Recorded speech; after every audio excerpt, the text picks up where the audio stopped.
Bale and Claire left Hubbins' farm and set off to Saddle Quarry to rescue the captured Diggory. Fleeing goblins alerted them that there were warring dragons in the area. And as they reached the crest of the pass leading to their destination, sharp-eyed Claire spots some smoke rising from the top of a crag or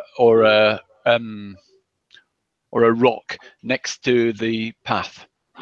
Leaving the others, Bale scaled the crag and encountered the back of a young red dragon there, watching the tarn below, the lake in the mountains. Bale announced his presence with his rock horn, and the dragon leapt about 10 feet in the air and then denied that it was surprised or hadn't noticed the elf's approach.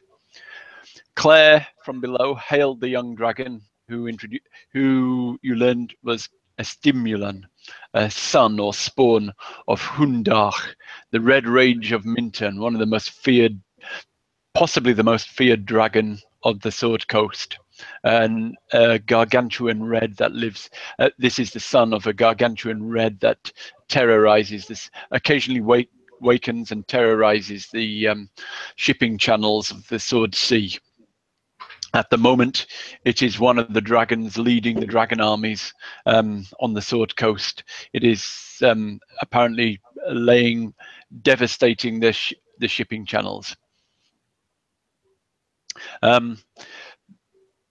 Claire and the dragon began to negotiate a brief alliance against the Green that held Diggory, but Bale responded to the suggested terms with arrows.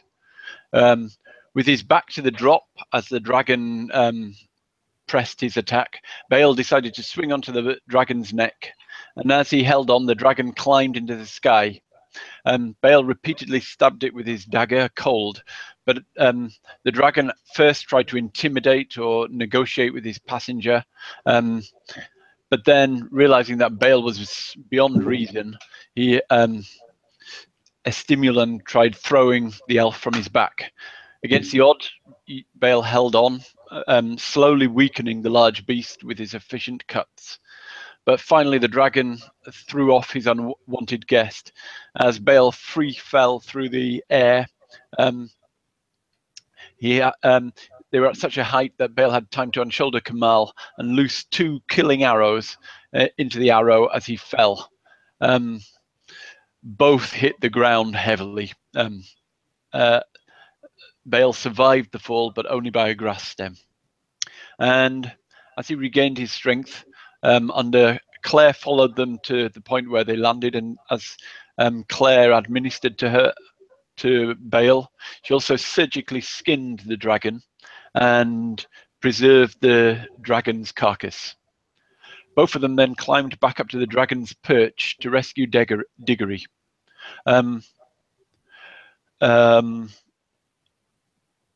Where they found Diggory tied up there, but Claire, by now wise to the tricks of hags, trapped Diggory in a circle of truth and forced Diggory, or a hag, to abandon her semblance to their friend and confess her deception. The hag revealed herself as dismal Ethel Maggart, the hag of the Tarn, and promised to brew the companions a water-breathing potion and lead them through a destroyed bugbear and goblin camp to the flooded mines that Cobra Lily, the sister of Jade of Chionthar, the green dragon that Diggory and Bale slew some time ago, was using as a hideout. They stumbled about in the gloomy, weed-choked waters, barely able to see in the clouds of algae, and suddenly a storm of poisonous algae jetted into them as they were caught in a dragon's breath, a green dragon breath underwater. Then they saw a flash of green dragon scale, and then the dragon was gone.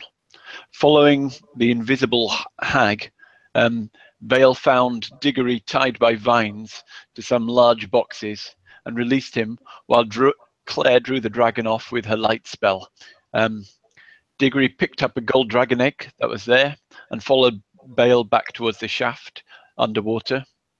Cobra Lily, the young green dragon, continually stalked her prey through the dim waters, appearing, weakening you with poison breath, and then slipping away to let her breath build again. You found the shaft, but climbing back up was difficult, especially with Claire, for Claire in her plate mail. The rope rarely found purchase on the rock, and the walls were slick with moss. On the first climb, the arrow that secured the rope gave way as Bale approached the surface and the dragon attacked. With the lunge, Bale and the dwarf escaped from the waters, but Claire plunged back down into the depths.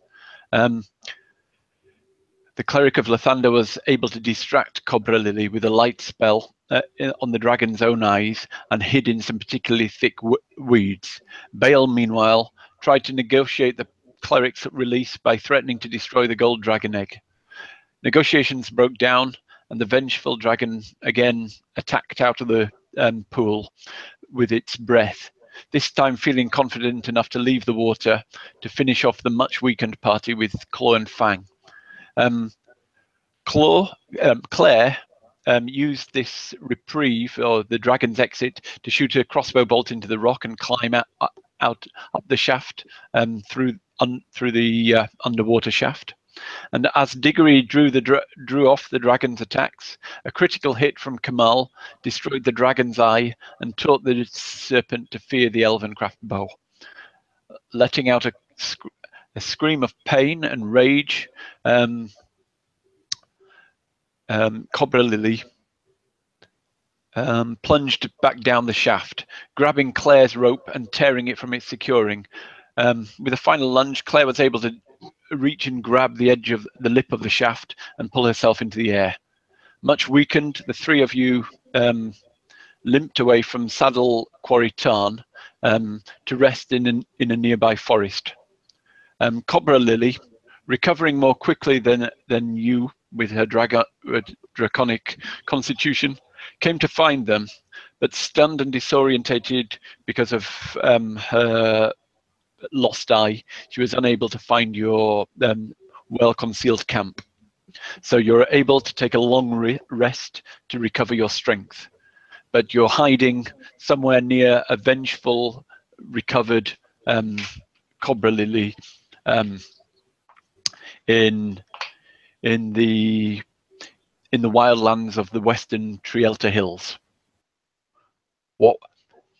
And as you come out of your meditation, Bale, describe what the night. There are a few owls in the area and other night creatures. Describe what the sharper-eyed amongst them would notice. Bale, once coming out of meditation in the night sky, he's scanning the darkness to find a deeper darkness, a silhouette against the starlight, hopefully finding his or one of his eternal enemies, being the dragons that defame his family's honor and family lives and such. He's hoping to still see Cobra Lily so he can pluck the other eye and maybe the soul out at the same time. He's scanning and in hopes of seeing that dark sky, but with reservations. He's not enticing at the moment with the call of his rock horn to assist Cobra Lily in maybe a finer pinpoint of their location, because he wants to make sure that his comrades in arms are well prepared and fully motivated and have the morale for such a great task that may be set ahead of them. Well, even if it means scurrying like rats in the dark for a greater safety, to regain arms and strategy to defeat such. but he will take the solace in taking out the eye. Occasionally, there is a blink, blinking out of stars, but only one or two in the distance. So you think first, when she first came out, she was fairly. She tried flying fairly close. You could even hear her sniffing the air. But now she's gone. Now that she didn't find you. She didn't find you during the first hour. She's cast her net wider and soared up higher, and she's been wounded in the fight, and maybe she's keeping her distance. You just get the occasional. She's well beyond your vision, but occasionally you catch a glimpse of her in the distance and then lose her. Catch a glimpse of her and then lose her. You're unable to keep a lock on because she's at. It's dark. Your dark vision doesn't stretch that far. It's only really useful in close. So you're in close to. So you're relying on your more on the vision that humans and all things share, which show you when it blots out the stars, but it's not enough for you to trace it or to trace all its movements against the night sky. There are clouds blowing across the sky, and it sometimes uses the clouds as cover. You guess you're not really sure where it is all the time. All right, but his attention will be somewhat more focused on the sky rather than on the ground for the most part, just because of the kind of blood oath that he took for revenge upon, especially the green dragons. Yep. Well, this is definitely. You have studied dragons. This has the look. You have met 2 or 3 times in your life. You have met Chuth, and the first meeting has burned a memory of what it looks like, how it moves. And this isn't Chuth, but it has enough similarities for you to be sure it's spawn, child of Chuth. It's of the same bloodline. And with that, he takes solace that he's slowly working his way up to the head of the bloodline and hopefully someday severing it. But your companions, you with your elven constitution, your elven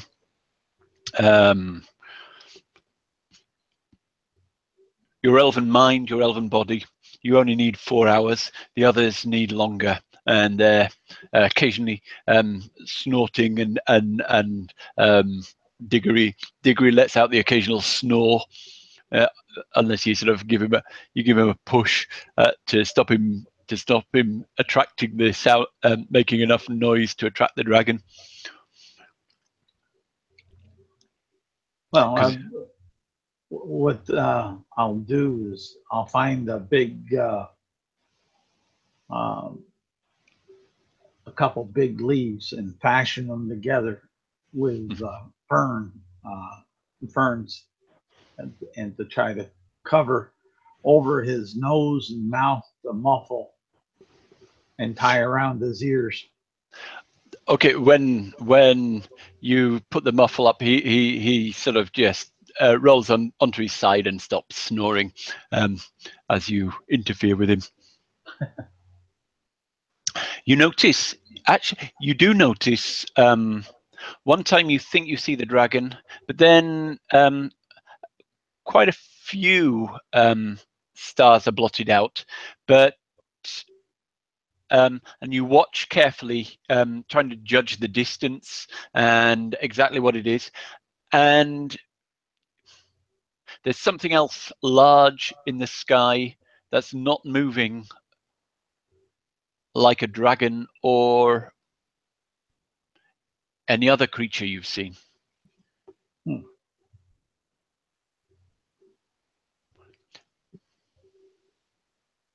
Do I get a semblance of a silhouette shape or not? Just a large dark mass. A large dark mass, large enough. You think it, after sort of staring at it in the direction that it blots out the stars for a while, you get the impression that it's not the shape of any sky creature you've ever seen. You see no wings or anything like that, but it's almost like it's a rock floating in the air, Okay. a stone floating in the air. All right. I'll try to, as best in the darkness, mentally note the direction that I see it, and if it, and which way it seems to move, or if it just hangs. It's moving, but moving slowly, and it's northwest, probably. Watching it for a while, you think it's probably, sorry, when I say northwest, northeast, heading maybe at the sort of northeast skirt. You reckon it's a good few days distant, and it's large, but Okay. that's all you can really tell.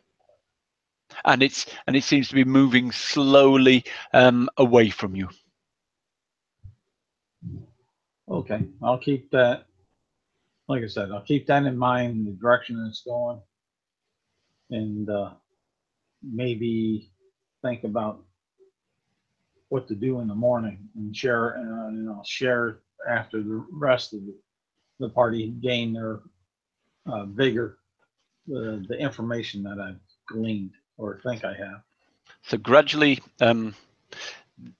you wake up in blackness, except for the little pinpricks of starlight coming down. But gradually, the eastern horizon goes from black to deep purple, and gradually a little bit of color. You can see the silhouette of the horizon gradually sort of becoming more obvious as the sky becomes less, slightly, almost imperceptibly less dark. And but this, you're not the only one aware of this, and sort of gradually you hear the first sort of some of the chorus of birds that had been silent. You hadn't heard the birds on your trip here, but now they seem to have be acting more naturally again. The intimidating effect of the dragon seems to have receded, indicating that the dragon isn't very near anyway, as you hear the dawn chorus of the birds of this part of Faerun, of the Trielta Hills, start to greet the dawn. And also with you is a cleric of the dawn, sleeping, but the dawn has a great effect on Claire, and it always brings you from your sleep. Describe how Claire wakes. All right. So after she rubs her eyes and yawns from her slumber, she gets out her prayer wheel and sets up her prayer wheel, and gathers her sisters together and prays to the morning light, and prays for her morning spells, and prays for the thunder to bless her and bless her weapons, and hopefully bring the morning light of justice to those who challenge his word. Mm-hmm. And mm-hmm. It's yeah. a ritual. It's a ritual Claire does every morning, and as the sun rises over the horizon and the first sort of touch of light reaches you, you feel renewed, and the spells of the new day entering you. Awesome. And then, like, after that, she puts her prayer wheel away and puts out the instant burners. You know, like dumps them out and puts and wraps it all up in her little backpack, and then turns to her friends and say, "That green beast was quite a fighter, I must say. Where to now, my good comrades? I know we are traveling, but I can't remember where we are traveling to." We are not. Diggory puts out. It can't. I don't think it. Bale will know these things better than me. I don't think we can be far from where we left the. Not more than half a day from where we left the sheepskins and all the goods for the West Highland Trading Company that we were taking to Hardbuckler. We must be less than a few days from Hardbuckler. It would seem a waste. It would seem a great shame to abandon the mission now. I say we pick up the things and press on to Hardbuckler and warn them of the dragons and the. Well, I'm not sure whether the what's happened here with the red dragon and the green dragon has stopped the hobgoblin and goblin rising that has happened, or whether it's just a lull. Have you any opinion? Have you any opinion on that, Bale? Says Diggory. Bale will concur with trying to pick up the materials that we've left behind, because there's still a sense of honor since he affixed himself to that mission. So he would, next to fighting a dragon, would find it despairing to forego something that may besmirch his family's honor, since his name is attacked. Very well. I think it would be a good idea if we head on back. We could perhaps go into the village on the way there, and perhaps I can do something with these dragon scales and so forth that I have collected. You mean the farm? Where there's no village, but there was the fortified farmsteads of Hobbins Farm that we protected against the. Well, I say we protected. You protected. I drew them away, but got captured. You did well, Duggery. I think I think we need to come up with some sort of plan. Or these fae or hags are very tricky. We need to come up with some sort of way of knowing who we are, our true selves. As you know, Duggery, I know that you are a married man. Would you please tell me the name of your lovely missus? He tells you, but I don't have I don't have that information on my fingertips, so I'm not able to tell you. But okay, we'll assume that you know. Yeah, it's like she's creating a sort of password system. Yep. And she goes up to Charles Bale and say, Bale, what thing? I know that you're a man of great honor. I do not know much about you. I know that your family passed away, and I'm sorry for that. But perhaps something that is meaningful to you. The piece of information that he would divulge would be, all you need to know is that I believe there's one true cure for a hag. As I've steadily said, purification through fire. Very well. And he'll turn and he'll look at Greta and smile. Was Gundreda? I can't remember. Did you bring Gundreda up here? I don't think you did. I think you left her. We didn't. I think you left her down at the farmstead because. Very likely we did. But he'll look like he traditionally would off to Claire's side where Gundreda would be, and give us a smirk as if she was still there. And he'll say, does that settle your questions about my nature and how to measure my nature? And then Claire says, as you know, I am the cleric of Lafanda. My parents died, so that is one thing personal to me. If you ever bump into me, ask me about that. And if I do not answer truthfully, then you know it is a hag in disguise. And then she turns to the young lady, what's her name? Something the Wise, wasn't it? Or Alice the Alert, wasn't it? Yep. Alice the Alert. Oh, they did come. They did come up, and they were a distance. They didn't come over the crest of the hill with you, but they came up, and they're on the other side of the sort of rock where you fought the dragon. So you'll have met up with them. So Gundreda is there after all. Yeah. So she turns to Alice the Alert and says, "Alice, please tell us something meaningful or something that we could remember you by."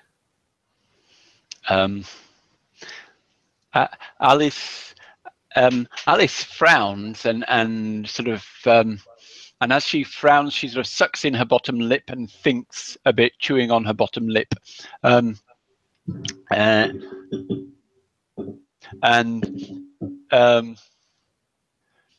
then she says,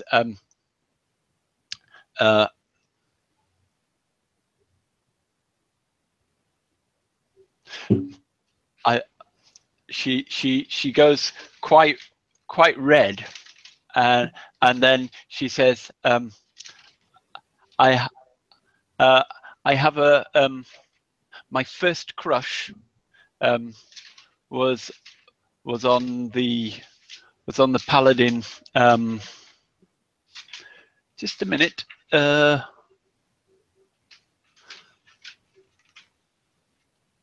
My first crush was on Gareth Bowman. Ah, I see. And then she turns to Grondreda and she says, "Grondreda, tell me something meaningful to me." She's a hag. Bale will say, she's a hag. That's meaningful to her.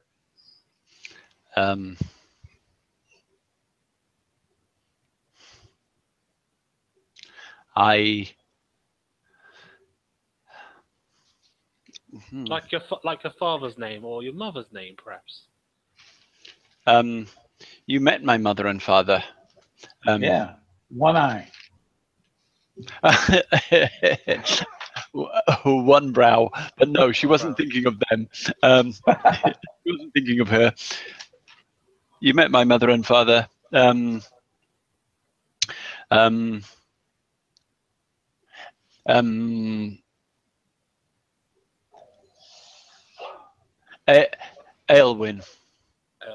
Very well. Now we have set up a sort of password system. We'll try our best to remember these things. So if we do ever split and we do bump into each other, or maybe a hag or a fey creature, ask a question before doing anything. Good idea. Anyway, let us go back and collect this goods so that we can finish our mission. And what about me? Says the Genasi. Yes, the Genasi. Yes. Tell me, Genasi, what thing is sort of memorable to you? Um, It definitely wasn't any night with that pompous boy that you tried to spend some time with that had the backbone of a spineless jellyfish. I see that someone will has. say. I see that someone is a bit jealous.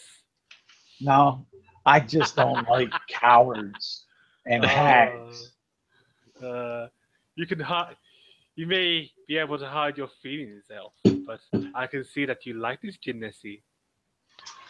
Abu, Have no feeling one way or the other for her, except the fact that if we complete these missions, we will help each other with our mutual honorable task. Melinlas is the name of Abu Dalim's finest stallion. It rides the winds on the plains of air, and it is the fastest thing in the multiverse. Wow, that is something to remember by. Very well. All right. That wasn't as fast as that boneless, pompous little play toy of yours. He could exit stage right the quickest of any battle. Yeah. He had charm, which is something you've never shown. She says. Charm sells cheap, but bravery and honor is expensive and hard to find. I agree with what you say. In a fight, I'd rather have you along, but for a conversation, you're not very entertaining. When I try my best to get on with you, fellow Genesi, you're a rare species indeed, and I find your species very fascinating. I don't know if I'd even call us a species. I have heard of others of my kind, but I have never really met them. Sounds very intriguing. Anyway, let us go to the back to the temple, the old temples of Lathander, and gather the sheep and resources that we left there. So yes, there, as dawn comes, there's no sign of the dragon anywhere around, and the attacking the hobgoblins and goblins and bugbears that were stirred up by the hags seem to have dissipated, been scared off by a dragon battle, and there you see tracks of them, but you don't see any fresh. You don't see them except in the far distance. Occasionally, you see one slinking and hiding behind rocks and things. They don't really want. They're keeping a very low profile. You make your way through the hills back to the lost shrine of Lathander, where you spent a night in the refuge there. There you pick up the mule train. Well, no, actually, you've lost the mules, but there are the goods that you deposited in the lost shrine. Between the 6 of you, you can carry. Right. If there's the cart still around, because I did hide the cart, you put things in a cart, like a wheelbarrow cart. Yep. And hand cart. Yep. Yeah, hand cart, and start pulling it with the help with anyone with Duggery, who is quite strong, So me and Duggery will pull and push it Okay. to the I say to Duggery, we should head towards the farmstead. Perhaps we could buy some horses or something from them. So yes, you push back to the it's heavy going, but you push your way back to Hobbins Farm, arriving basically at nightfall at Hobbins Farm, where you're greeted as returning heroes. They had hardly hoped to see you again, having headed out to. They were afraid enough of the hag. Never mind the dragons they saw flying in the air, and they'd never expected to see you back. But so they are happy to feed you and feast you as best as they can. They have lost a large part of their herd, and they are Hobbin himself says they, having been hit hard by this raid, they will recover thanks to your help, but he can hardly afford horses, but he doesn't want to be cheap to his saviors. He would happily travel with you to Hardbuckler and lead his horses and taking your crop with you, and then he's got things to pick up in Hardbuckler anyway. He hadn't planned to go until later in the month, but he'll make his trip now and take his horses with you. Okay. So, I say before we go, I ask, good sir, do you have like Raven messages here in this farmstead? I wish to send a message to an old friend of mine, a paladin that who is part of the Gauntlet of the Hand. Again, I wish I could help you, but we sent all our messenger pigeons away when we first got attacked. We sent them in all directions. I see. Very well. Thank you for your honesty. Oh, very well then. Gather your things, and when you're ready. If you have a message, should a paladin pass this way, we can pass on a message, or if you'd like to leave a written message, we can pass one on. No, I rather send one personally. Bale would mumble during this that why don't you so deluded paladin just call forth your steed and have your steed pull the cart. I cannot do that yet. I have to wait till I am a bit more experienced to call upon my steed. See, there's all pompous in all those clergy types. Now, they talk big but cannot deliver on the ground. He'll be mumbling. See, I know it. One day I shall call upon my steed, and he will strike, fear in your eyes. Ha! One that's slain so many dragons, fear does not enter my soul or my eye. For I don't own my soul until my family's honor is returned. Yes, your family seem very. You seem a very family man. I must say, I would love to see your home one day. I guess it is very beautiful where your home is in the woods. It was before it was defaced by such a foul creature. No doubt your people must have rebuilt. For what few there are left, possibly. Wow. But you cannot rebuild lost honor without making the ultimate sacrifice as taking the one that besmirched such honor and making them pay would prove justice. You know what? You will make a fine paladin of vengeance, my good friend. Vengeance, no. Retribution and justice, yes. She chuckles.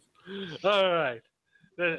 Well, my good friend, gather your things and say goodbye to any of your loved ones or your wife or kids, and we shall head our way to the town. So yes, Hobbin kisses his children and tells them to be good whilst he's away. He says he won't be away for more than, well, 2 weeks at the very outside. And his wife goes and his wife has been loading up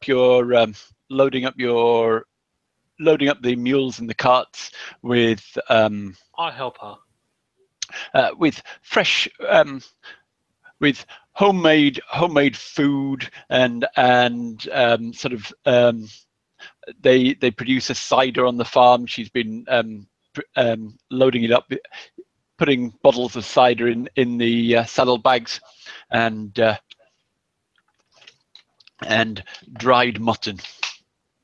And then as the people gather around the cart as we're about to leave, Claire, sort of like, It's not actually a cart; it's a mule train. Each yeah. mule has its own pack on it. Right.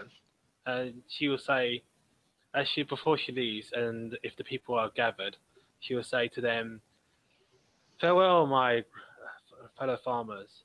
May the thunder's light bless your land and help your crops grow in strength and in numbers." Oh my gosh, another useless sermon. Let's get this mule train going, Bell will say. Yes. So Diggory gives a nod to the blessing, but then drives. Each mule is under a huge bale of wool crop, so they almost look like tortoises, or they're each sort of.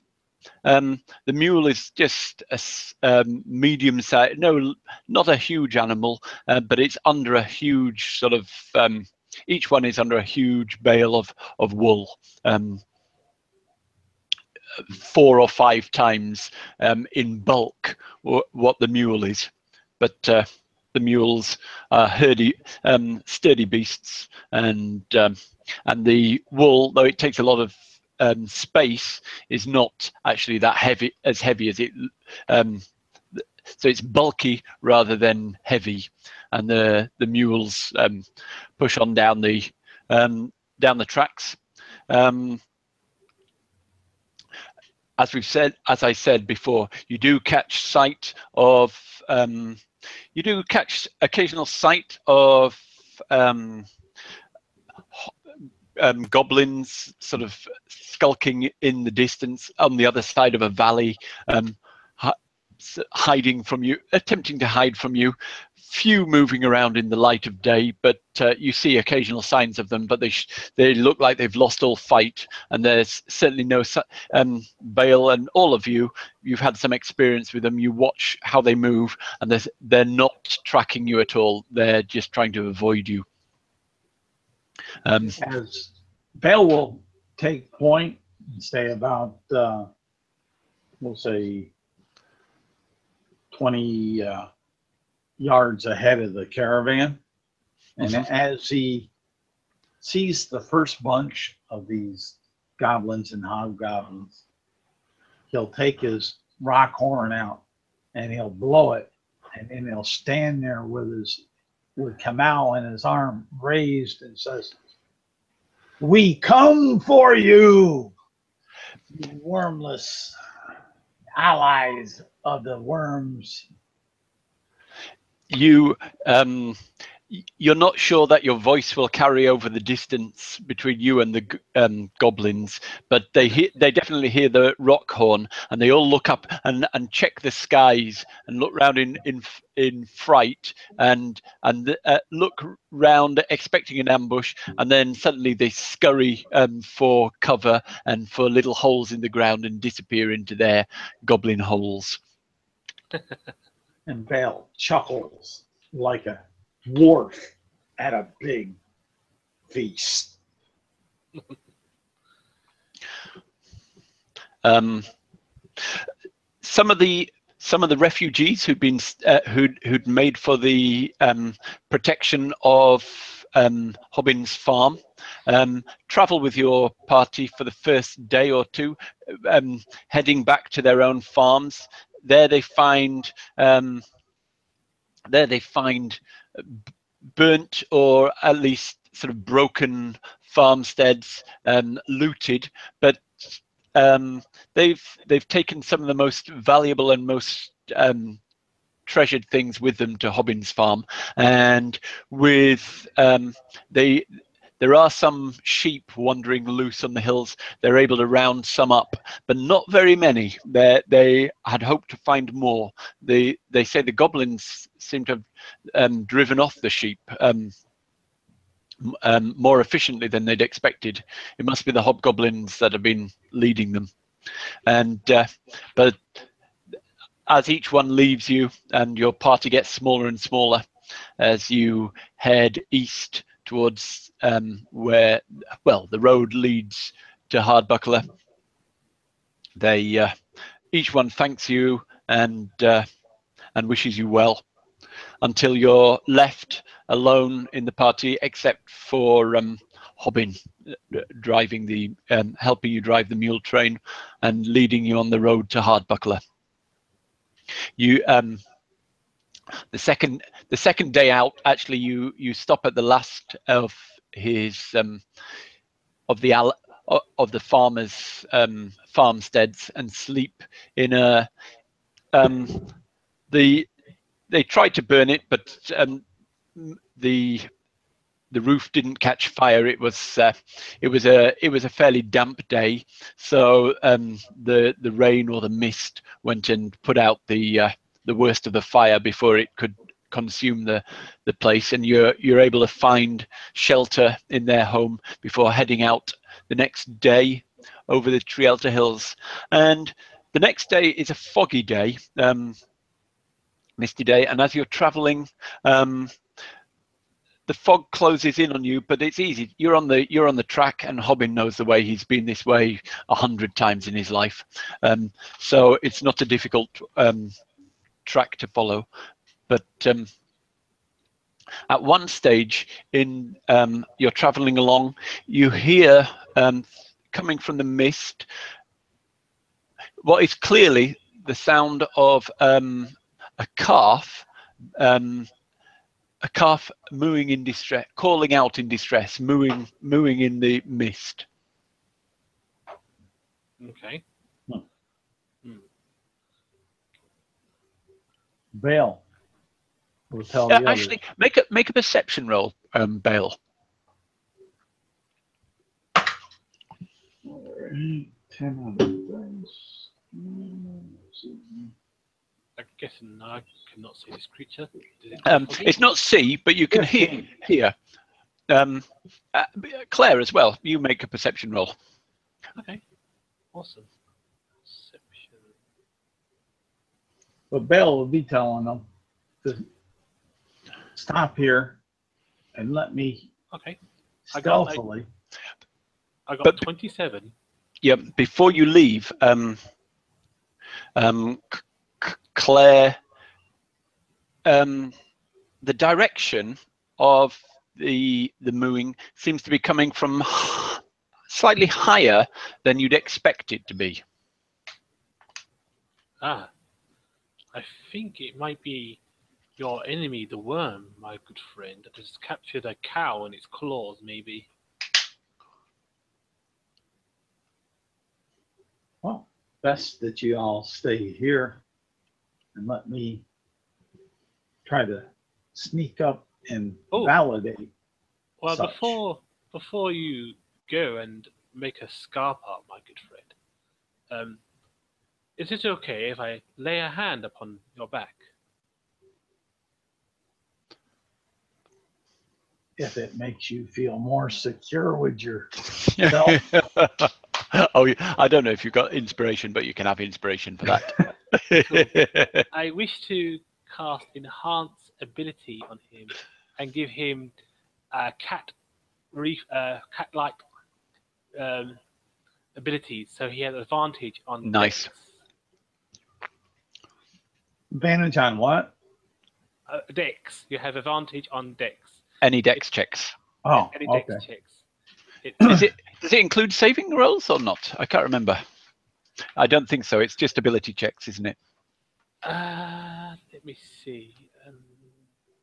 Anyway, so you feel as she gives you a blessing, you feel unusually. I mean, you're agile anyway, but you feel super. You feel like all your muscles and all your sort of coordination is on point, and you've never felt better. Sort of, the blessing has had an effect without a doubt. Okay. And I'll, in the direction of the, since you can't really see it, but in the direction of the sounds, Yep. Bale will slowly move forward with Kamal in hand. First, well, okay. You move a short distance, and you come across. You quickly realize that the earth is all churned up in this area, and it doesn't require any tracking roll because it's so obvious. A herd of sheep, hundreds, have passed this way, and there are occasional other tracks, but they've been sort of drowned out by the sheep. Make a survival roll.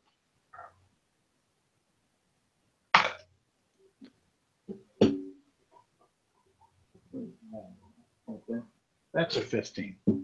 15. Okay. You see the occasional claw marks of wargs, and also though most of this track has been blotted out by the passage of sheep, you see the edge of a footprint, which from the depth and the sort of just the edge of it, you guess must come from some huge humanoid, and it and not barefoot, but it's like a boot or something like that.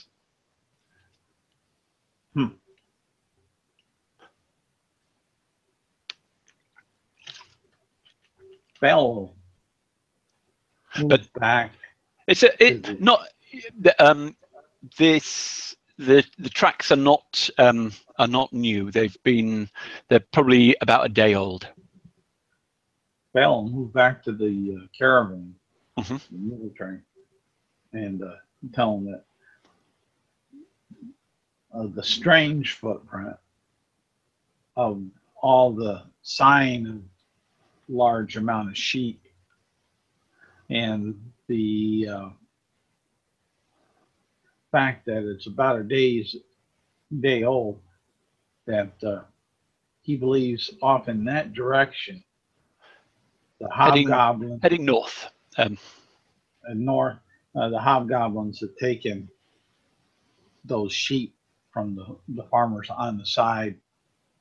But our task, since we're weakened in numbers at the moment and have an unknown foe, and they have some allies I've never seen before by the signs, it may be a wiser choice to head the trail to Hardbuckler and then get greater forces to come back and track and maybe regain what's left. Is what he'll let the mule train know. Going around hunting goblins. I have. Hobbin speaks out quickly. I have no wish to hunt. While I would like to get sheep back, missing sheep, I'm not willing to hunt down the hobgoblins for them. I'd like to get to Hardbuckler and back safely. I agree with you, my good friend. It is the sheep. The sheep. I mean, if it was something important, I would agree with you, my good friend. But what? Hobbin starts coughing. What do you mean, just sheep? I know that these are not just sheep. My family have been breeding these sheep. These aren't just the kind of common or garden sheep that we sell at markets. These are the stock sheep, the choice sheep from which we breed a healthy and prosperous flock. They're some of the best sheep. These aren't sheep that we sell for meat. These are breeding sheep that have been stolen. They're priceless. I tell you that they're worth more than their weight in gold. You may think that, but it is best not to chase a worthless cause and waste our resources and energy chasing down goblins and trying to get livestock back. It is best to head into the town and deal with what we got so far in this barrow here. If we will interject and say, if they're that priceless to you, are they worth your life to go and battle a giant? Because there was a huge print that I've never seen before, a mammoth print that was with it. That wasn't goblin. It wasn't hobgoblin. It was of a giant being creature. Are you willing? Are they worth that to put your family's livelihood and guidance from you on the line? Are you strong enough of will, of arm, of mind to attack such? If the answer is no, then I say we go tenderly through the mist and use it to our advantage. There's a little tear in his eye as he's sort of nodding at what you're saying, and he says, I'm not a fighter, but she won prize you 3 years in a row at the Hardbuckler fair. She probably won prize taste in the hobgoblin, or that giant's stomach. She must have been tasty. Well then, let us continue. Lead the way, Master Elf. So avoiding the they passed a day ago, and so there's no avoiding to be done. But as you make your way on, you do come across the source of the mooing. They're on top of a rock, sort of 15 feet up in the air, on top of a cliff. Well, on top of a rock, basically, with no easy way up and down, is a calf, a young cow, mooing in distress. It's a trap. Indeed. It's bait. Let us continue on our journey. Yep. I mean, a goat might have been able to scramble up there. It'd be a difficulty 13 athletics, but there's no way a cow or a calf could get up there on its own. So, yeah, what you say is probably true. Yep. We just continue. Val will say, "I will take care of its misery." And Sure Cross you off- are. he'll cross line off- a shot. Cross off an arrow, and Yes. and you've done it. Great marksmanship there, Bale. Always Well, got a keen eye. It's not calling innocents to their doom. And it's feeling no more hunger or pains of hunger. Let the crows have it. Indeed. So you push on for another day. Well, you push on to nightfall. Set up camp that night in a little secluded, copse of trees, which will offer you some sort of cover from being spotted from the air, and it will also give you cover, some protection against the cold. Although the cold of winter hasn't arrived yet. It's just the beginning of autumn. And should it start getting cold, you have a full crop and supply of wool, tons of wool to bury yourself in. You could have an Arctic winter suddenly blow down on you, and you've got enough protection in this wool crop to protect you from it. But an Arctic winter doesn't come. And will keep his eye to the sky, to the north, to see if he sees or can make out this floating rock. There, you can't, but you do notice that there is unusually there is a cloud where you in this sort of direction you kind of work out more or less where that rock that you thought you saw. There's a cloud in the sky there, and though it shifts in shape like a normal cloud, it doesn't actually.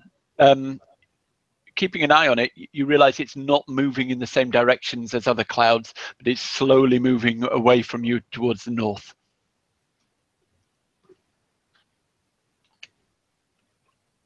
How far away is it? The shiftless cloud.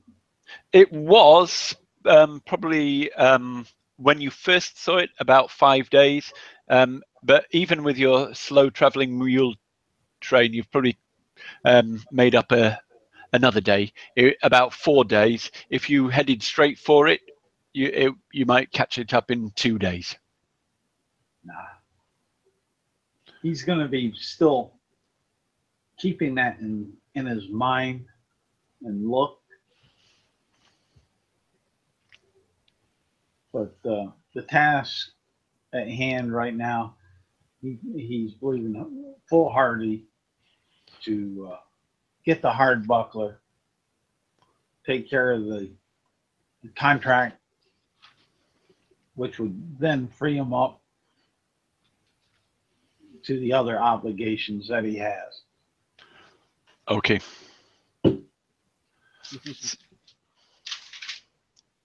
So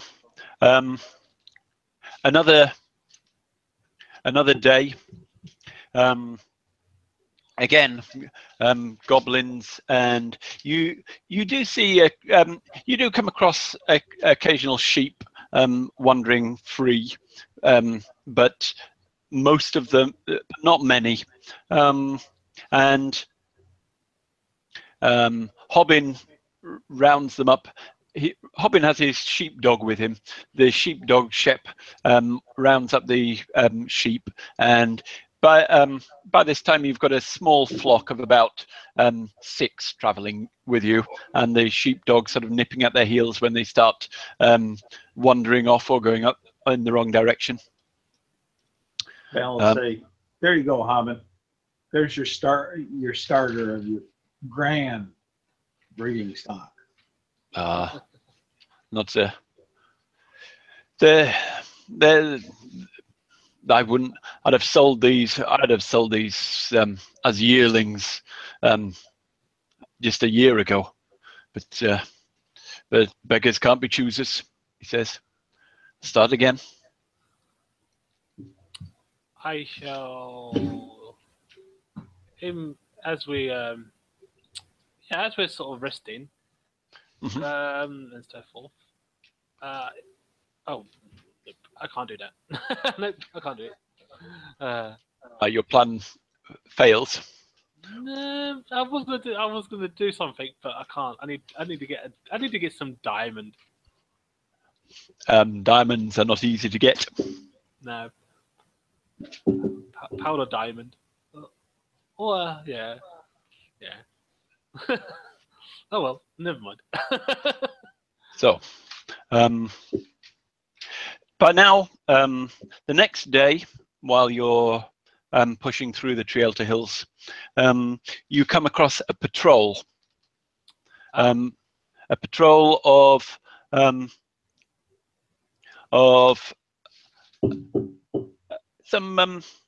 halflings and a gnome, and some humans meet you on the road. Hail, mighty travelers. And at first they ready their crossbows and their short bows and watch you from a distance, but then they quickly recognize Hobbin and a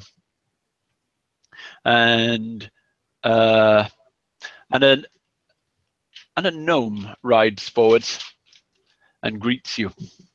Greeting, good sir.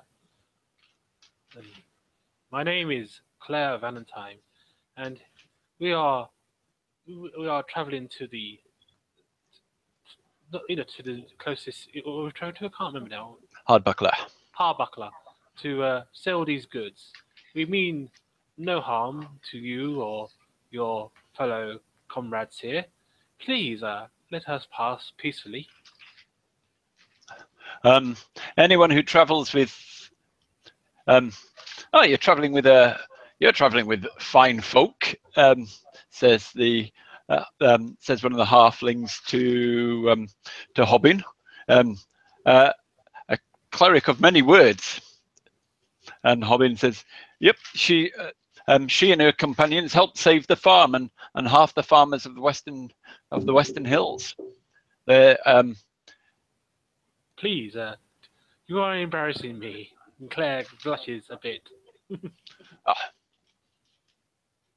Bale mumbled, "That's impossible."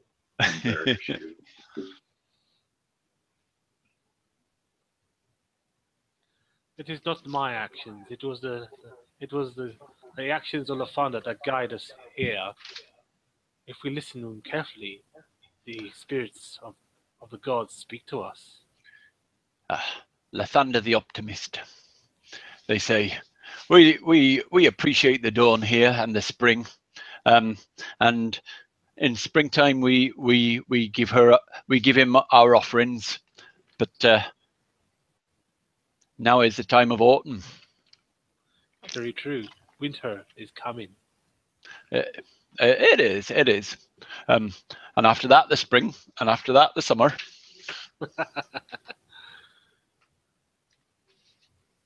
Well, but anyway, we heard that there was trouble. But if these fine folks have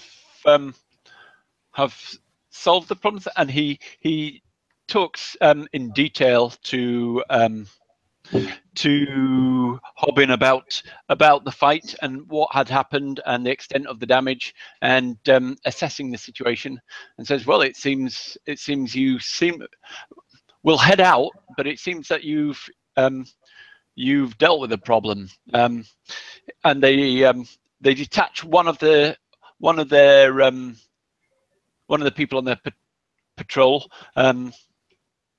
Sergeant Sam, to ride with you back to Hardbuckler and get you entrance to the city and to report what's happened. They will go out and just check on the other farms and see if they can do anything, but they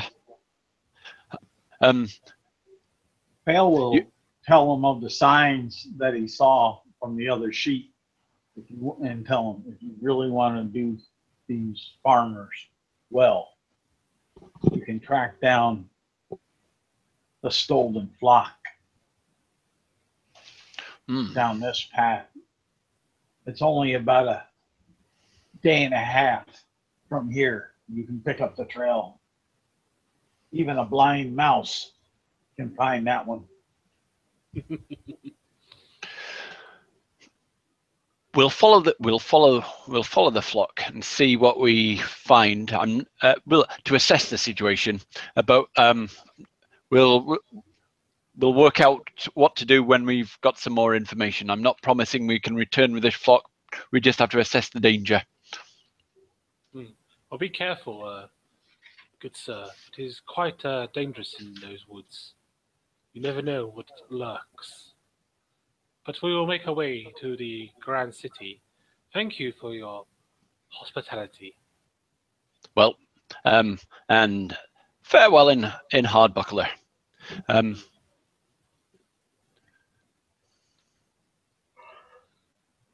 So you press on to the remote but thriving little town, well protected.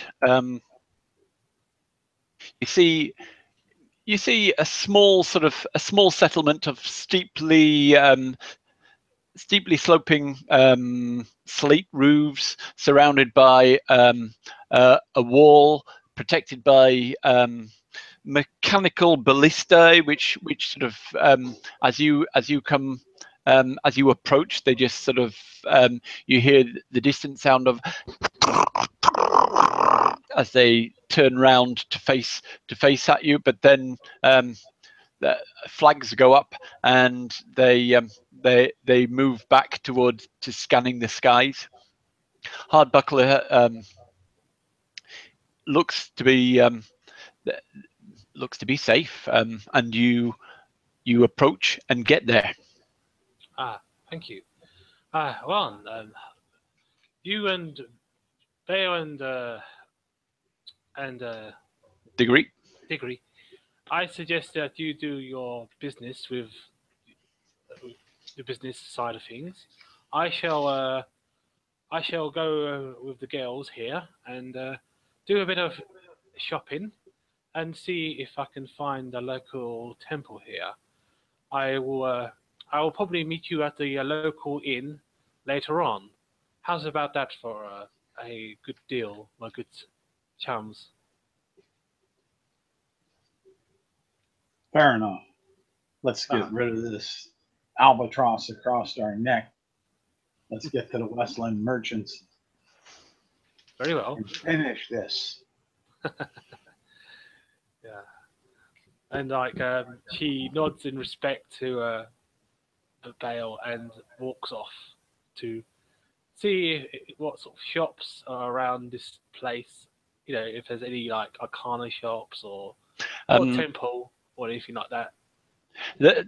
Yep, there's a temple to Garl Glitter Gold, and there's also a temple to. There are various temples. Chauntea has a temple with a small shrine of Lathander in one corner, and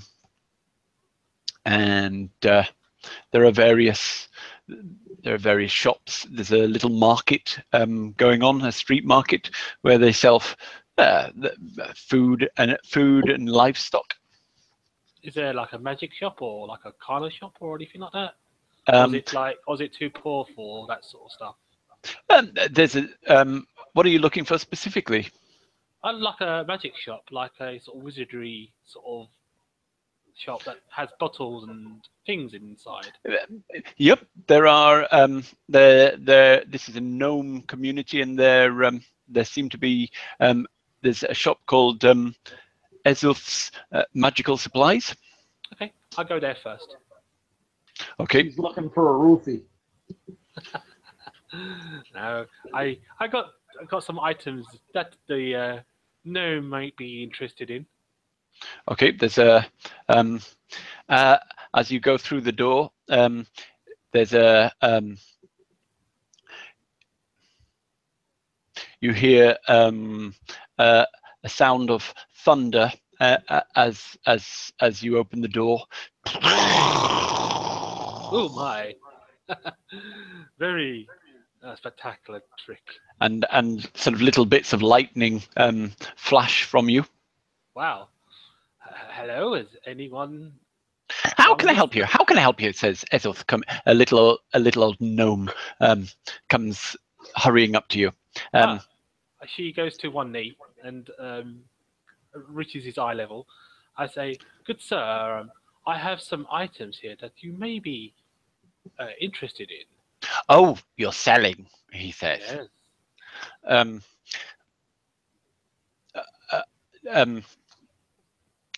Then his manner changes instantly. I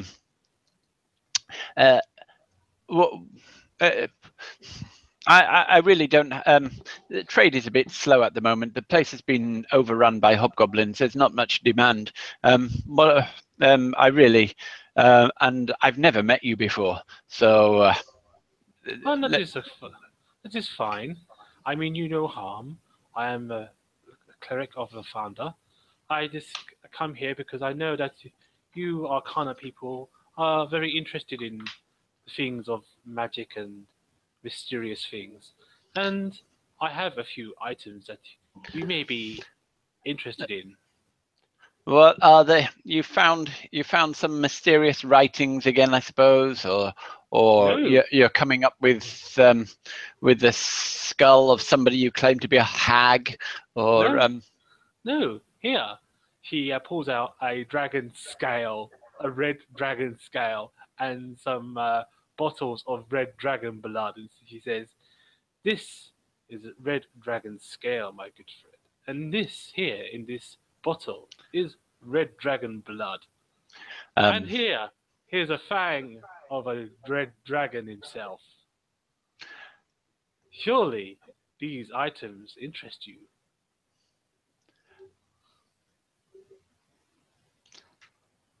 If not, I shall take my business elsewhere. They would interest me, he says, if they were genuine. But I think whoever sold them to you has Of course they are been. genuine. Can't you see? She lets him. She says, "Why don't you touch it and see for yourself?" He does inspect it and look it over, and says, "It's a very good imitation." He says, "It would fool most people." He says, but and I do not believe you're trying to trick me yourself, young lady, but you have been misled. I know these things. I've seen dragon scales, many dragon scales. Where did you get it from? We slayed a red dragon on the hills. Me and my good comrades. My sisters here, these ladies here, vouch for me, and they saw the actual fight because the red dragon was fighting a green dragon in the sky, and caused a bit of a ruckus. And we and my friends slayed it, and we scavenged the actual creature. It's a bit dark in here, he says. Let me just see it in the light of day, and goes out into the street to look at it. Oh, of course, it's genuine, but dragons are such trickery creatures that that the natural thing looks unnatural. He says. I can see that you are trying to pour a fast one on me, but if you not wish, not at all. I'm very happy that you came to me to do business. Let's see. What have you got? All I want is Let's see what you can do for me with these dragon scales and blood I have found and the claw.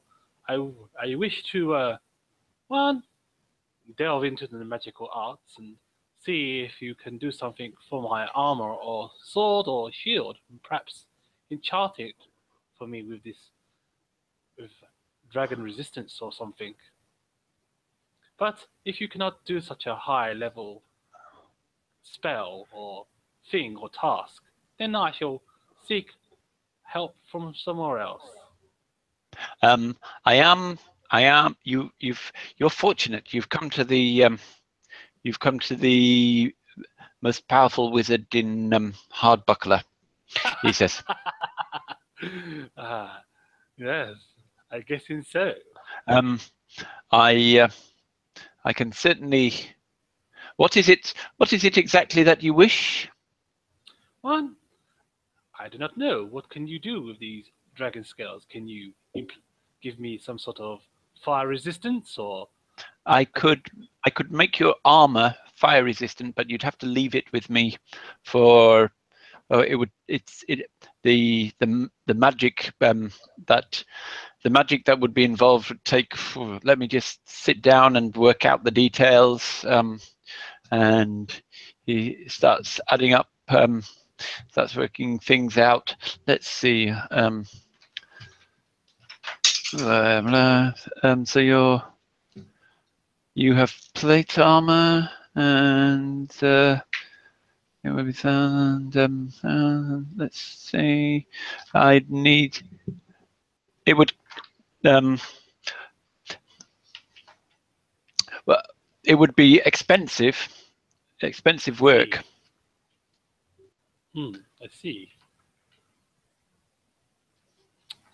Well, I thought I'd ask if you could do it, but if not, I can sell it to you. But I was just seeing how much. But yeah, I'll give you. No, let me give you the.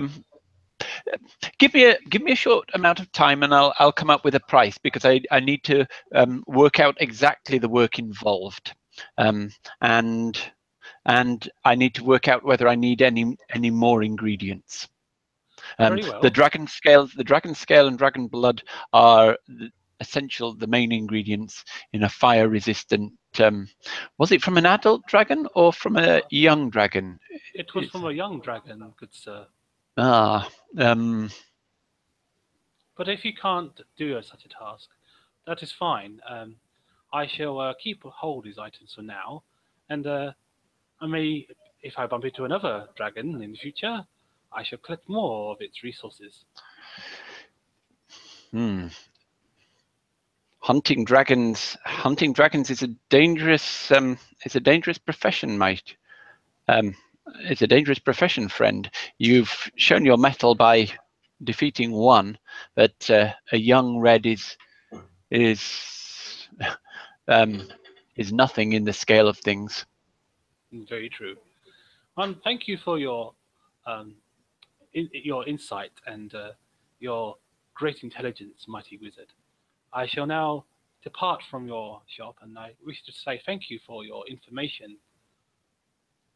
If you think these resources are not enough, then I shall hold on to them and try and gather some more on my journeys. Come back in a few hours, and I'll have worked out. I have not made fire-resistant armor before, and I need to consult my books and consult the wise and work out what is needed, how much time, how much magic and things. But I must say the task would interest me. It's something I've never done, and come back in a few hours, and I'll tell you what I need and the price it will cost, and we'll see if we can come to a deal. How about that, young lady? Thank you so much for your information. I will come back in a good couple of hours' time and come back tomorrow morning. Come back tomorrow morning, so I've had time to really consider the matter. All right? Yes, very well. She shakes his hand and like bids him a good day and heads to the. Could you give me? Could you leave me one little token for me to? I've never seen a dragon. I shall I've. leave you. Because I picked quite a few of his fangs. I shall give you one of his fangs. So she opens up a jar. I don't consider this a gift, but just temporary to look at. Yeah. So what she does, she opens up a jar with all the claws, the little claws in it, and gives him a little, like a baby, like a tiny little claw. Like There aren't any claw. tiny. There aren't any tiny claws. Fine. But yes, give him a claw. something. A claw the size of the smallest one would be about the size of a dagger. Yeah. So she gives him the dagger-sized claw and says, "There you go. Have a look at that, and I will expect it back, of course." Yes, tomorrow morning. But thank you. Leave him the hag. Leave him the hag. and then she stands up from her knee and nods her head in respect to the wizard, and she says, "I shall see you tomorrow then." And then she leaves the shop and heads towards Lafunda's temple. And you can go to Bale if you wish to. Yep. Over to Bale. Bale and Diggory will go to the Westland merchants.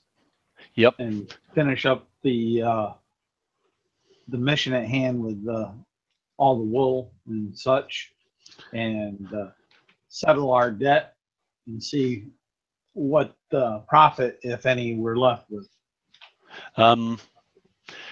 You'd actually. I've kind of slightly lost track of how much you picked up, but I know it was a good amount. So it depends a little bit on Diggory's persuasion roll versus the other's persuasion roll. Do you want to roll for Diggory? Well, let's see here. He got a 19 on the dice, so I don't know what. I don't know what his persuasion on the character sheet is. I'm going to. I don't know either, so I'm just going to give both of you equal, and the other guy is a hard negotiator and got a 20, so let's reduce 5%. Selling price, so.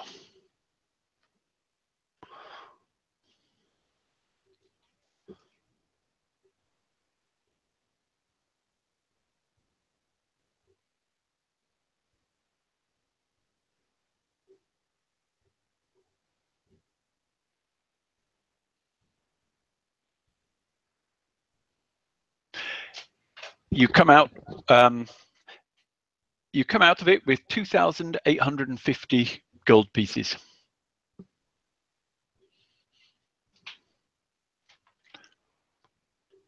I haven't actually taken off. I haven't taken off the expenses of. Let's see. You don't have Silitha or. Yep, that 2,850 gold pieces.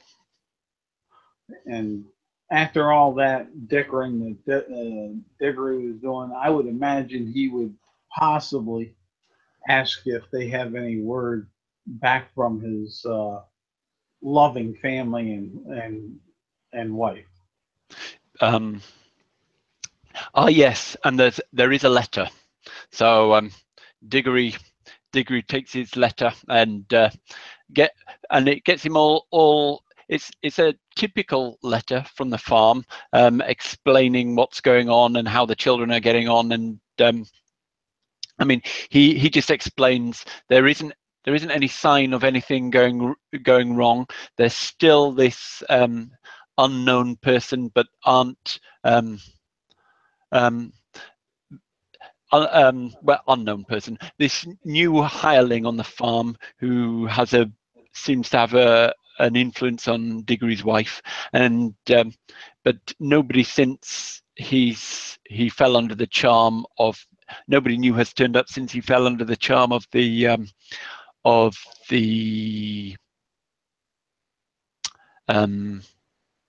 what's it called? Succubus. Succubus. So that's a relief. But he decides to. Diggory says, "But you must excuse me. I gave away a bit too much information, and it's playing on my mind. I'd like to get back and see my folks. And if the opportunity arises, I'll catch up with you later." Bale will say, take the 2,000 gold pieces. You may need it for your family and your farm. And I'll take the 850. Nope. And when I run into... Nope. It's a three-way thing. Well, when I run into the others, I'll give them that as their split. And my goodwill goes with you back to your family. Keep an eye on that new hire that you got there. It sounds like a soft trouble in the making. First of all, I'm taking my third and no more. So 950 for us. Claire's paid. Claire, though she wasn't part of the business contract, she's been definitely part of the defense of the caravan, and she's earned her part. So 950 for each of us, and split it 5 ways. And Silithar and the widow of, Silithar and just a second, I've forgotten the half-orc's name, but Silithar and the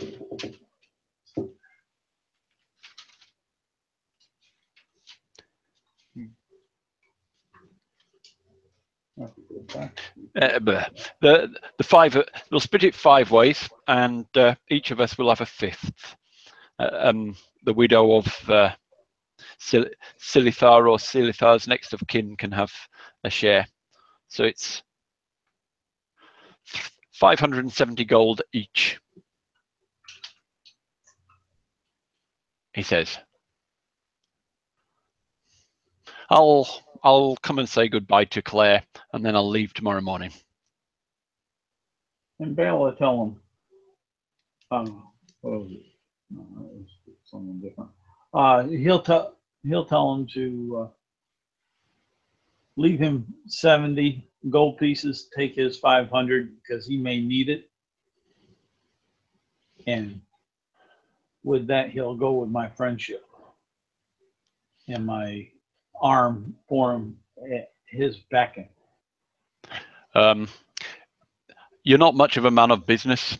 I'll invest the 500 in trust, but it's your money. You're not giving me anything. It's yours to use as your business mind deals. I'm not much of business. I can live off. I'll use it, but I'll use it for you. It's your money.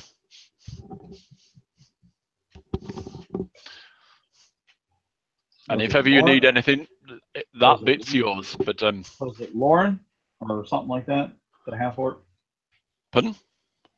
Was the half orc that we sent off to back to the abbot Lauren or? No. Trying to get on. Sorry, I've just. That's all right. I'll find it here, but. Lucina. I knew it was an L. Yep, Lucina the half orc. Yep. Her share is 570. Each person has 570.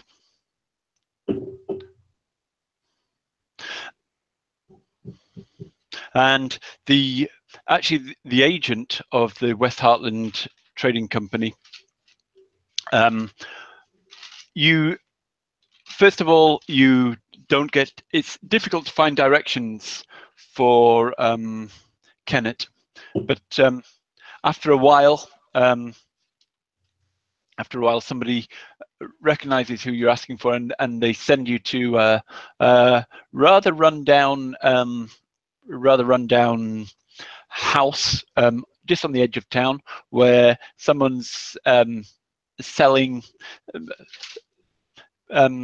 selling cloth, trying to sell cloth, but the looms have hardly anything. There are looms empty of goods around, and the people look threadbare and poor, and they look at you in surprise. And but they do have the, they pay you the money and get to work.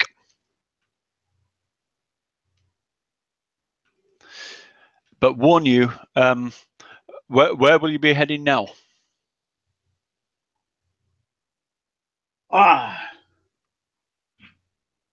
Where's my friend here is thirsty here, and it's been a good while since he's felt fine ale and good red meat across this palate. Do you have an inn of such that could suffice with something other than dried mutton and mulled wine? If you're looking for the tavern here,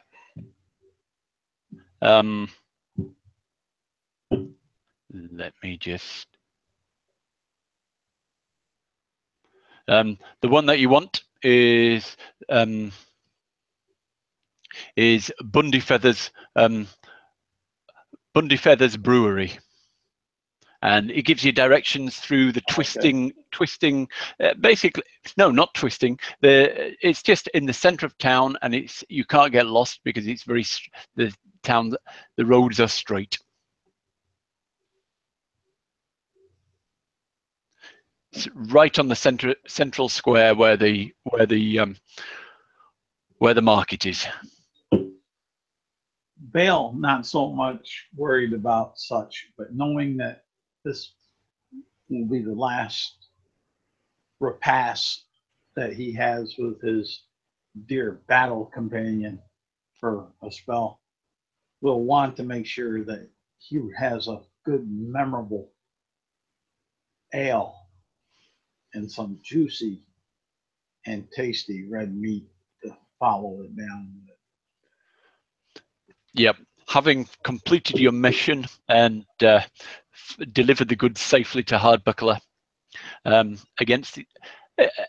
with some trouble, he decides to celebrate by ordering the finest food on the menu of venison. He hasn't tried venison for a long time, so venison and vegetables and fresh white bread washed down with apple cider that the area is famous for.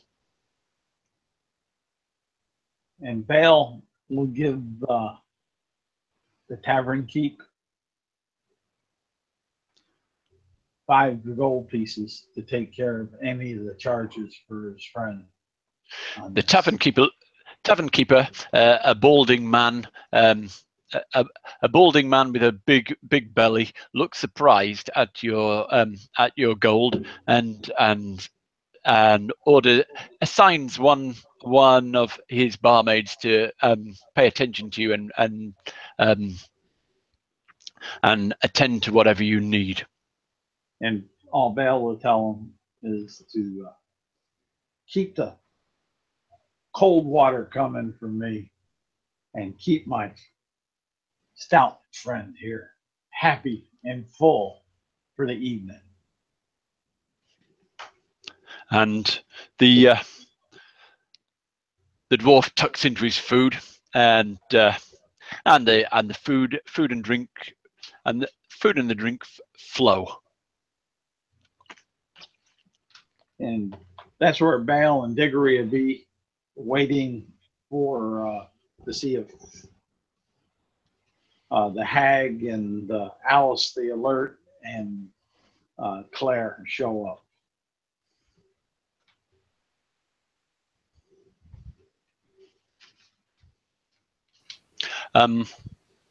Just let me let's just take a short toilet break there, and back in 5. Okay, I'm going to grab another cup of coffee.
Cheers. Yes.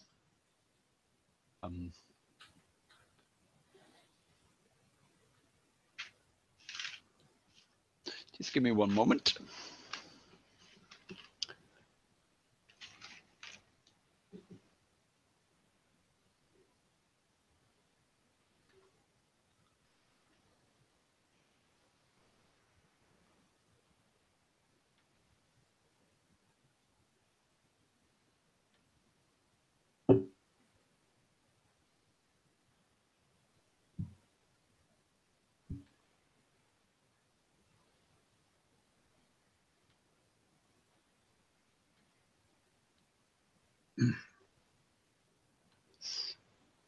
Yeah, excuse me for this, but just need to. Oh, that's all right.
So, you make your way to. You are in the tavern.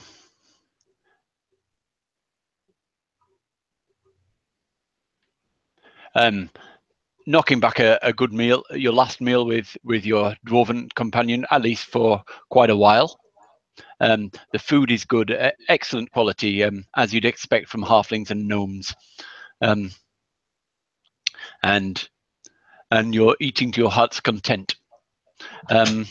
Make a insight roll. Me? No, Bale. Oh. If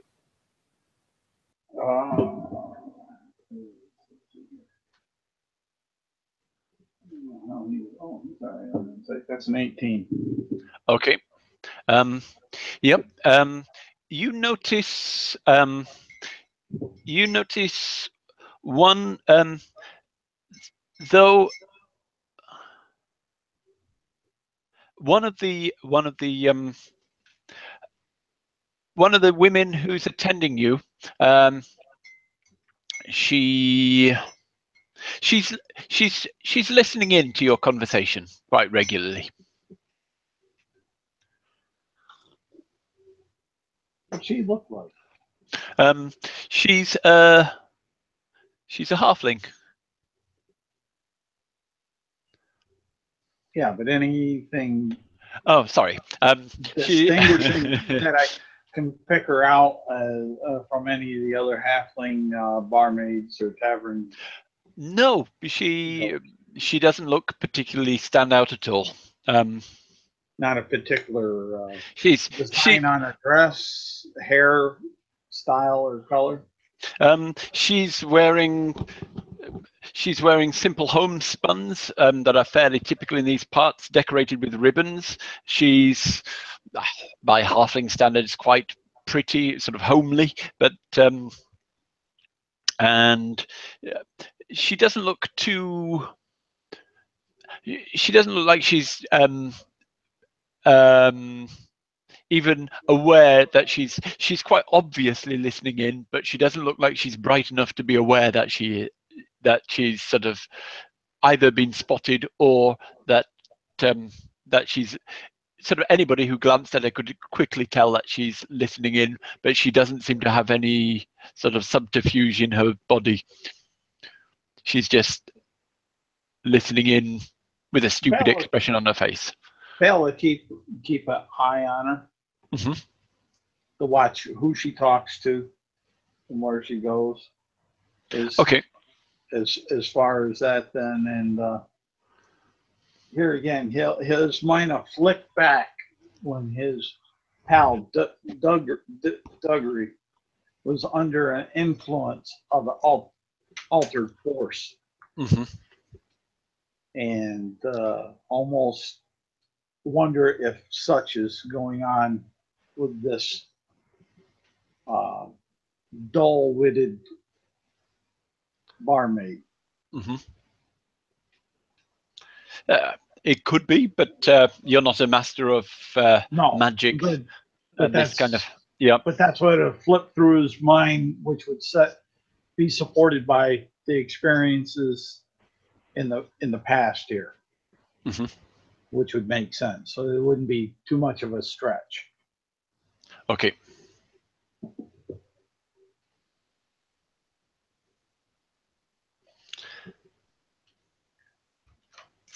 But as Diggory drinks more, it doesn't actually have much of an effect on him because he's a dwarf. So he's still guarded with his tongue. He's learned his lesson from that one time he fell under the influence of the succubus, and he's keeping tight-lipped now. I wonder whether Claire is going to make her way here, or whether we should go to the temple. What do you think? Belle will say she said she'd meet us here after her business at the temple. You're having a good time. Why waste a good time? She'll show up. If not, we'll find her in the gutter, like we did in Candlekeep and other places, Ballard's and such. There, I know she has a weakness for those pretty guys too, just like the blue sapphire. You know, poor judgment. Look at what she picked up, that hag.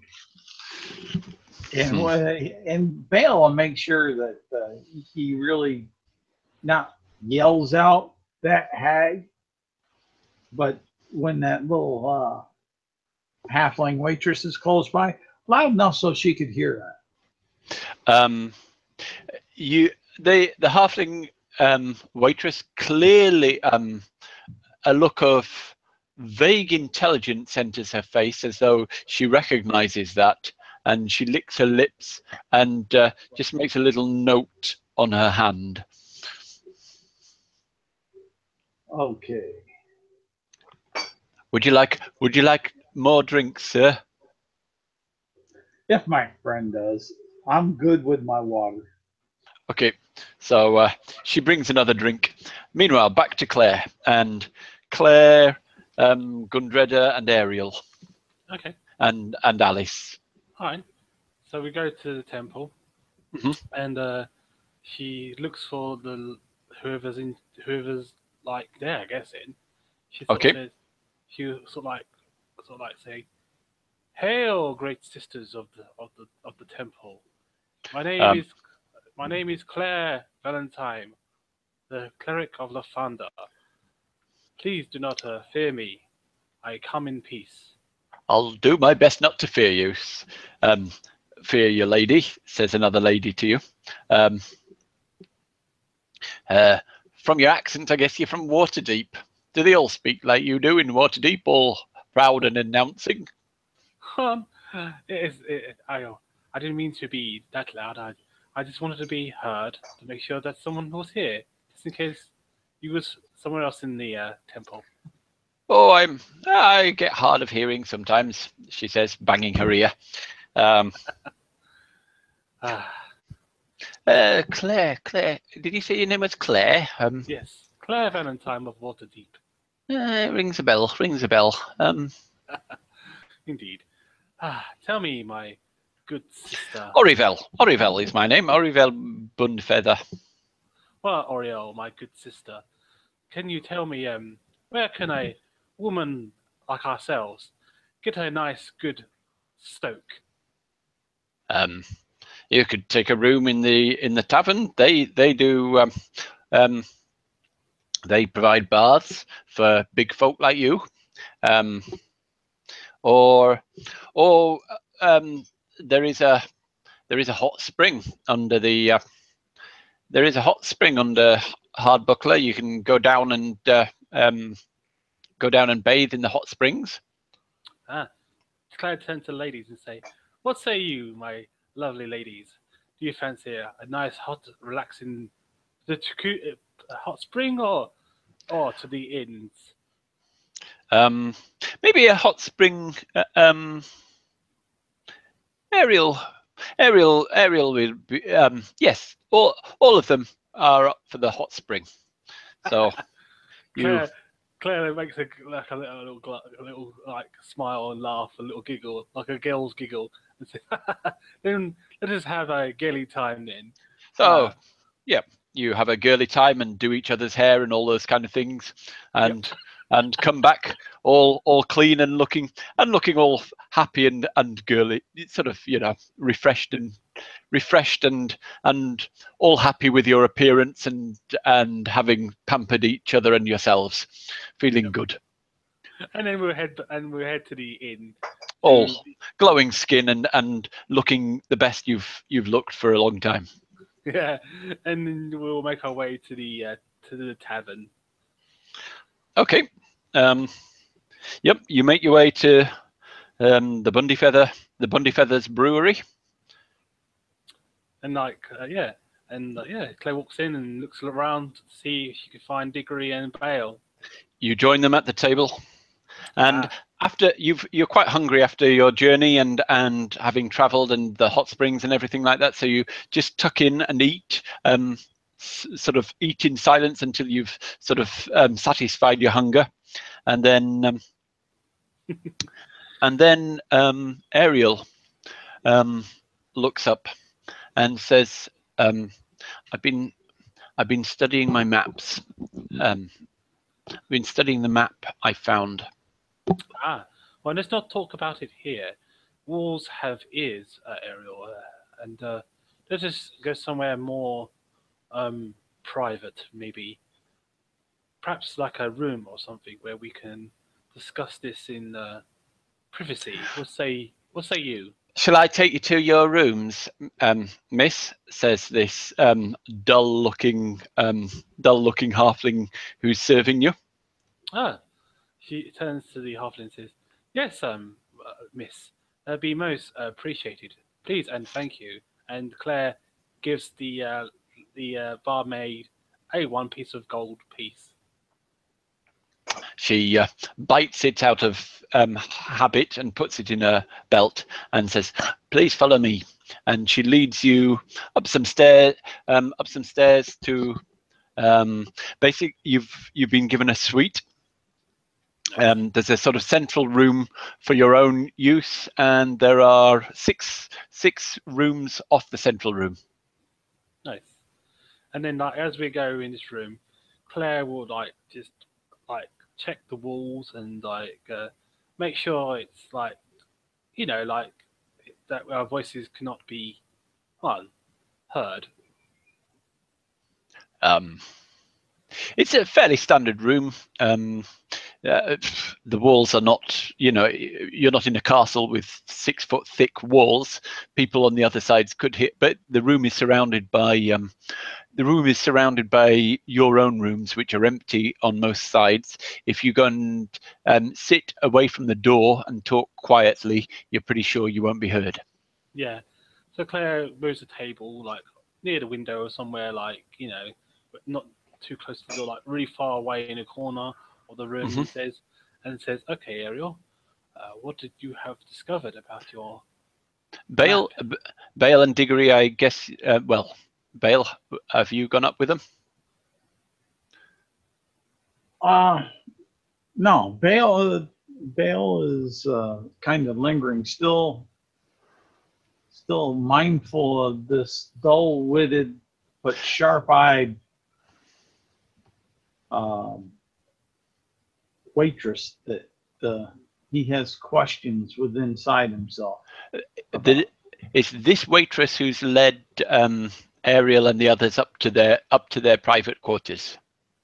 Yeah, but he's more concerned watching her actions afterwards, knowing that he's not going to worry about Claire and them up there. Okay. Because they can take care of themselves. But as far as Diggory, if Diggory stays down here, he'll definitely stay down. If not, then he'll still want to try to, while she goes on up, maybe hide himself into a dark corner so he could watch her. Make a stealth roll. She's not very. Stealth. That's a 16. I'm gonna roll her at disadvantage because. Oh, but still. Okay. She comes down, and you see her come back into the room.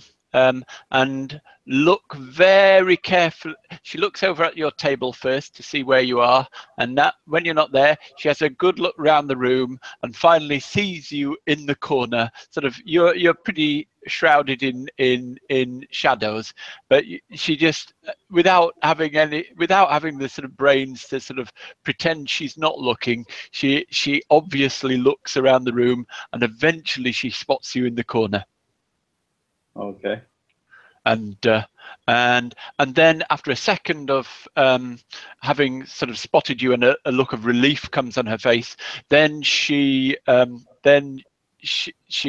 makes an expression of panic comes on her face, and then she comes over and says, "Would you like another drink, sir?" No, I'm just trying to get the full ambiance of the whole community here in a wider vista. As far as that, man, I'll be sitting back with my my friend here after a bit, but I needed to stretch my legs and such. But thank you for the service. Oh, I need to stretch my legs too, sir. If you need anything, just ask for Maria, she says. And she goes back to the bar and starts watching you from the bar. And then he'll wait there for a little bit, watch the crowd, whatever the crowd's doing. Then he'll walk up to the bar and say, "Maria, where? What do you want, sir? A beer? A water? More water?" No, the location of your facilities. Oh, the gentleman's room. You might say. Just at the if you go out, the midden is at the back of the yard. Oh, okay. Thank you, Maria. And then he'll head on out that way. And this is at what time of the night, night or day? It's you'll have arrived late afternoon, so it's after nightfall now. Okay. Early evening time. As he goes out that way, then he's not going to fully go to where she directed. He's just going to find another dark spot to hide and see if he's followed. Okay. Do you have let's see, do halflings have night vision? Yes. I don't think they do. I don't think they do. I think they're one of the few that don't. Oh yes, that's right. Yeah. So anyway, yeah, you hide, and sooner or later she comes out. And I'm gonna watch her, see what she does and how she acts. She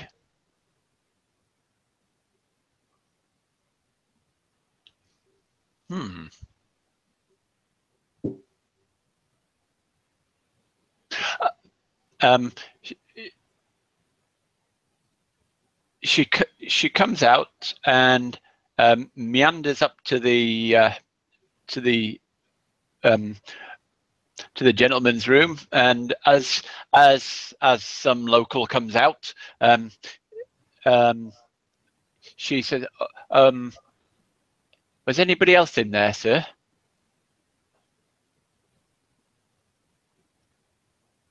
And the guy says, "Just one other person." So she waits, and eventually the other one comes out, and it's not you. So a look of panic comes on her face, and she runs back into the tavern.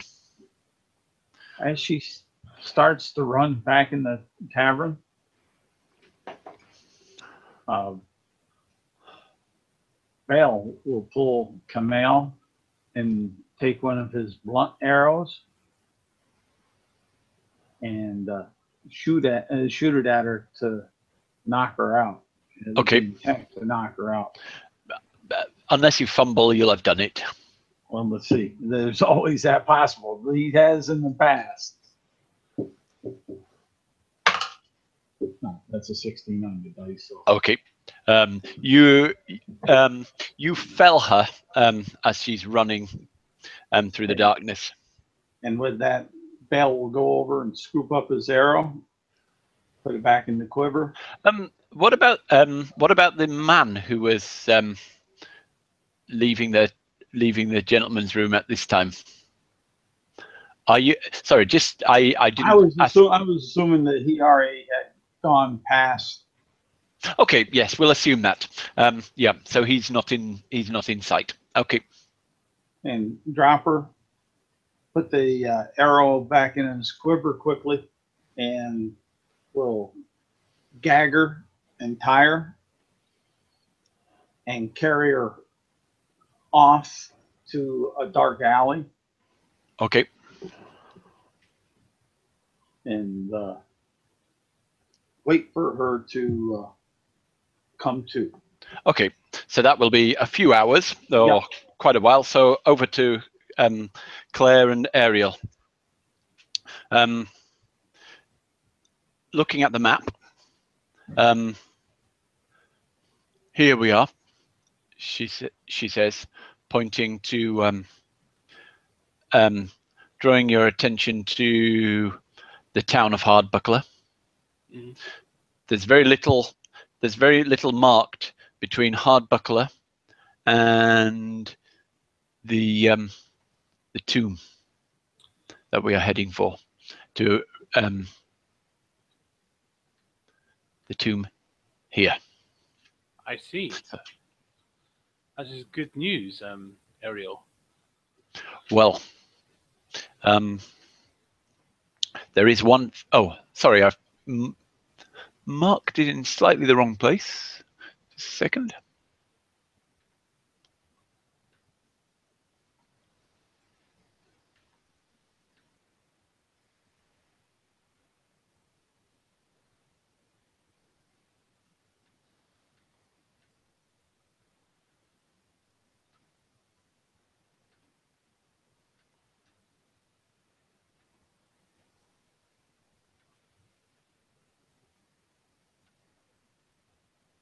Do you see where I've marked it? The 2? Whereabouts? Oh, sorry, roll 20. Yep. If you, it's Alt and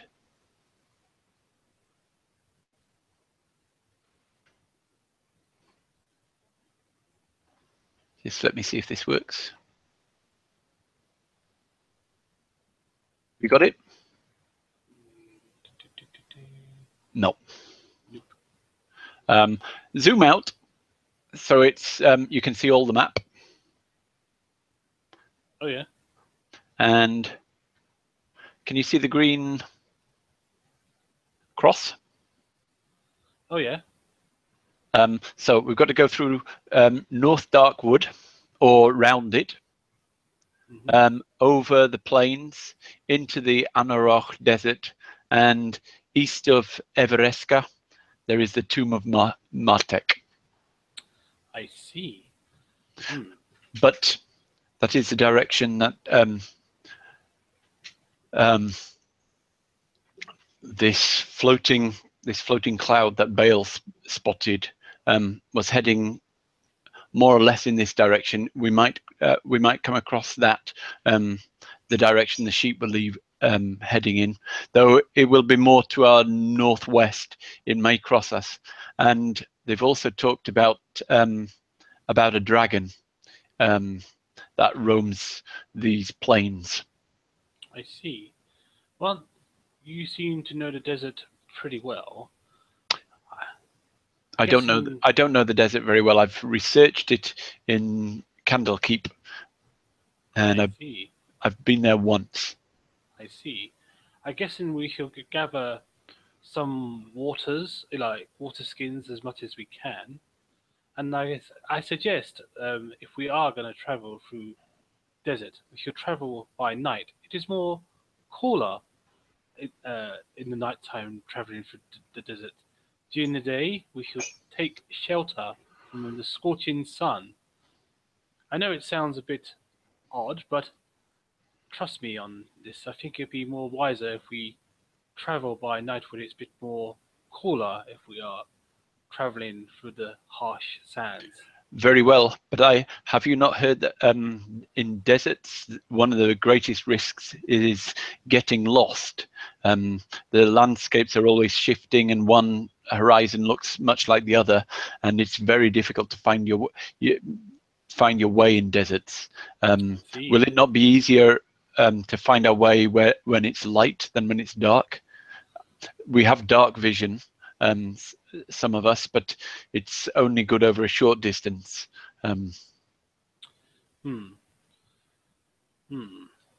Very true. This is a tricky one, because we do not wish to get heat exhaustion from traveling through the day. If we could find a town like this before we reach the desert, and perhaps hire some camels or some sort of animal to help us cross the desert, that might come in handy. The only towns, there is no town on this side of the desert except the lost elven city of Everesca, and maybe Bale knows where it is, but nobody, no non-elf has ever set eyes on it, as far as I've heard. This is most troublesome. Though they do have near Everesca, they have a trading place, the Halfway House, I think it is called, where traders from Everesca meet caravans from the outside world. Maybe there a caravan from the desert, we can buy camels or join in with a caravan that's about to cross the desert if we head up to this halfway house. That sounds like a good plan. That is awesome, Ariel. Well done. And Claire will put smile at her.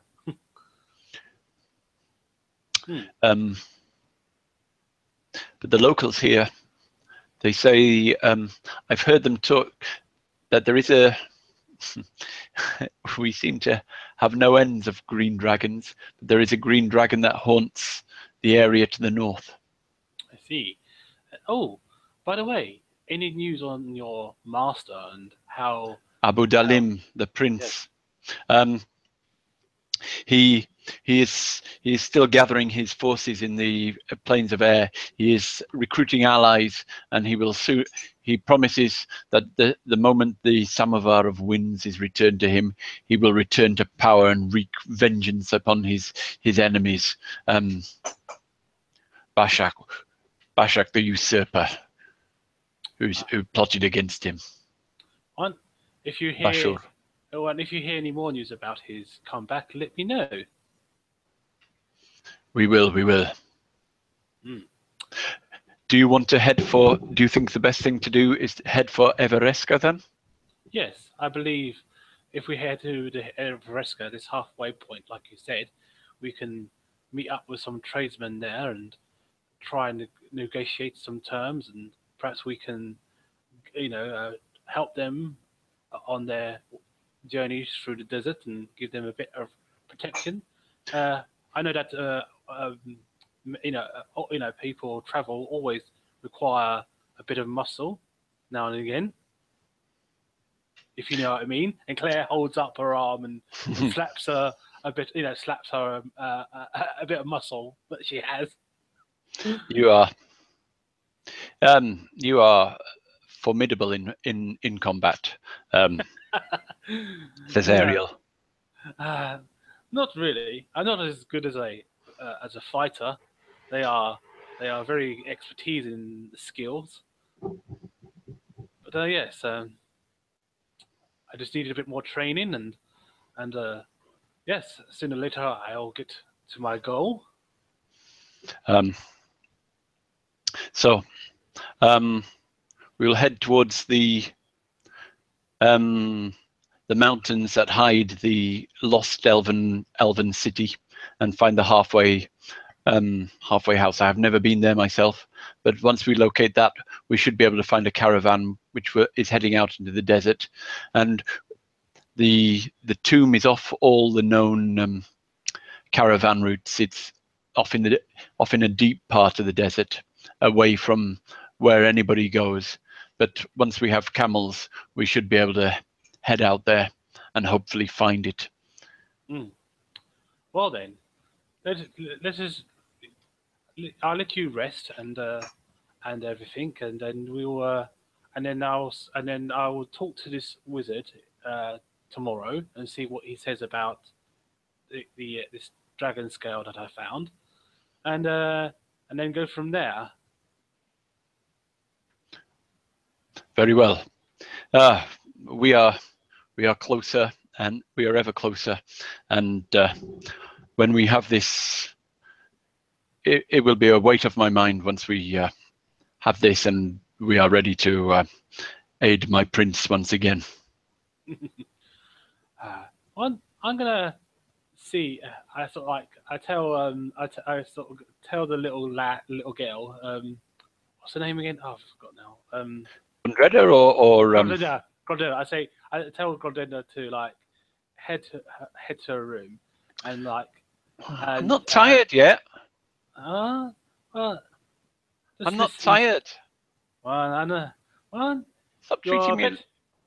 You're a bit too young to dabble in what I'm about to do, but yes, just go to your room and have a good night's sleep, and do not worry. I will turn into the night a bit later on. A lady needs a bit of time to herself. If you understand these things when you get a bit older. I'm grown up. she says. I'm almost 13. I'll be 13 this year. I know that, but please listen to your wise master. She kicks the ground and go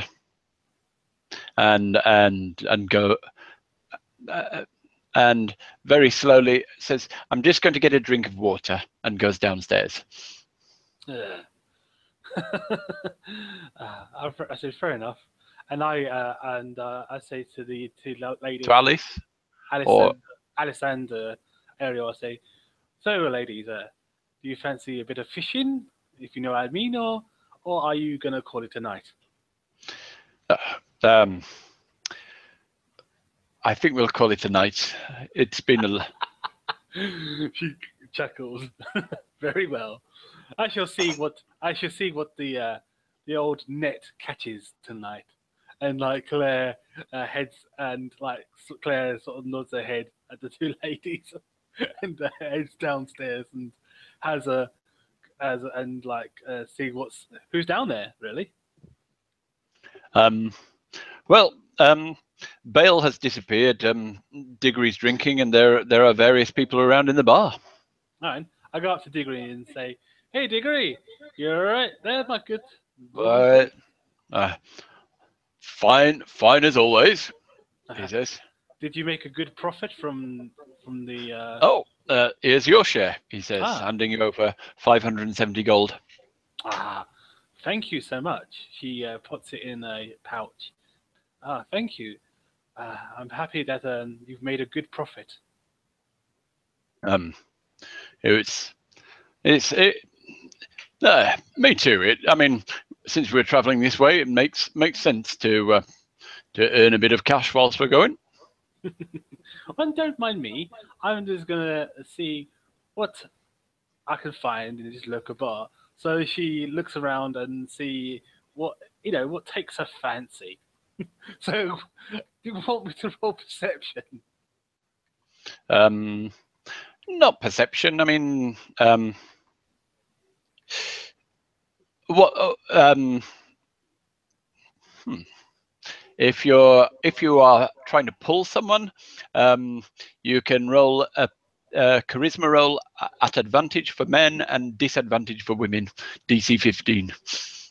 Okay. I don't mind. Do you mind which one? I don't. I'm gonna go for a lady and see if I. Okay, roll at disadvantage. All right, awesome. I'll try. You never know. If not, I'll just try a man. It doesn't matter. Whoever's there. All right. Let me see. Charisma, yeah. Yep. All right. Where's that plate? Charisma skill. Persuasion or something like that. Persuasion or performance, whichever you want. Performance. I'll try a bit of that.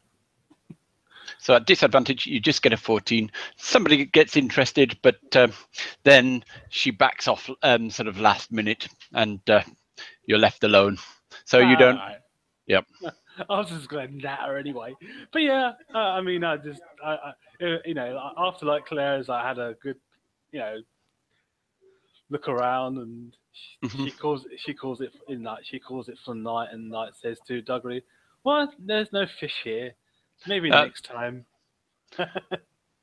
And Diggory's already gone to bed, actually. So yeah. Okay. I'm sort of like, I go to the bartender and ask, "Excuse me, bartender, did my friend Bale, the wooden ranger that was sitting on the table there, has he retired for the night?" I didn't notice. I don't know. Where's that halfling? She normally is around here. You haven't noticed the halfling particularly. I mean, you haven't paid attention to the halfling yet, so I'm not. You haven't noticed what was going on there. Okay, fair enough. I'll just call it a night then, and then yeah. I say very well. All right, and she goes, and then she retires for the night. Okay. And Bale, after after some hours, the captive halfling starts reviving a bit. Well, when she revives, Mhm. Bale will have a dagger out to her throat. And before removing the gag, he'll say, if you scream, I'll make sure all you do is a gurgle. Now, you answer my questions and don't scream, I'll remove this gag. Nod your head. She's nodding, Okay. a bit With groggily, but nodding. With the dagger right to her Adam's apple, he'll pull the gag down slowly. And he'll ask her, what are you about? Who are you working for? She starts to speak, but almost no noise comes out, and she says, water. Water after you give me an answer. Belia. Belia who? Belia Thimble. Who's that? The Belia Thimble. She's she owns the farm. She owns Thimble Farm.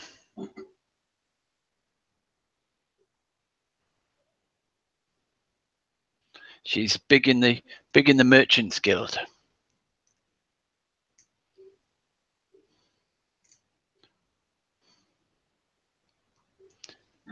She was guild mistress. She's been guild mistress 3 times. Why do you look so panicked sometimes when you looked and I or my friend weren't there? Because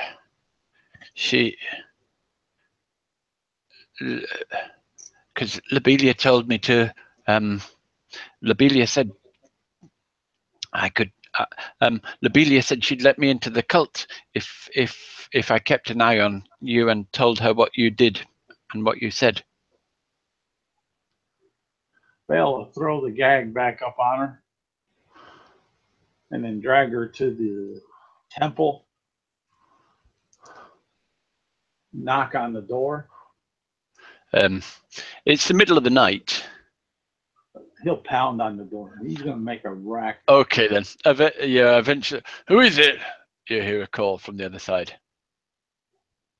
A concerned citizen with a traitorous heart at hand.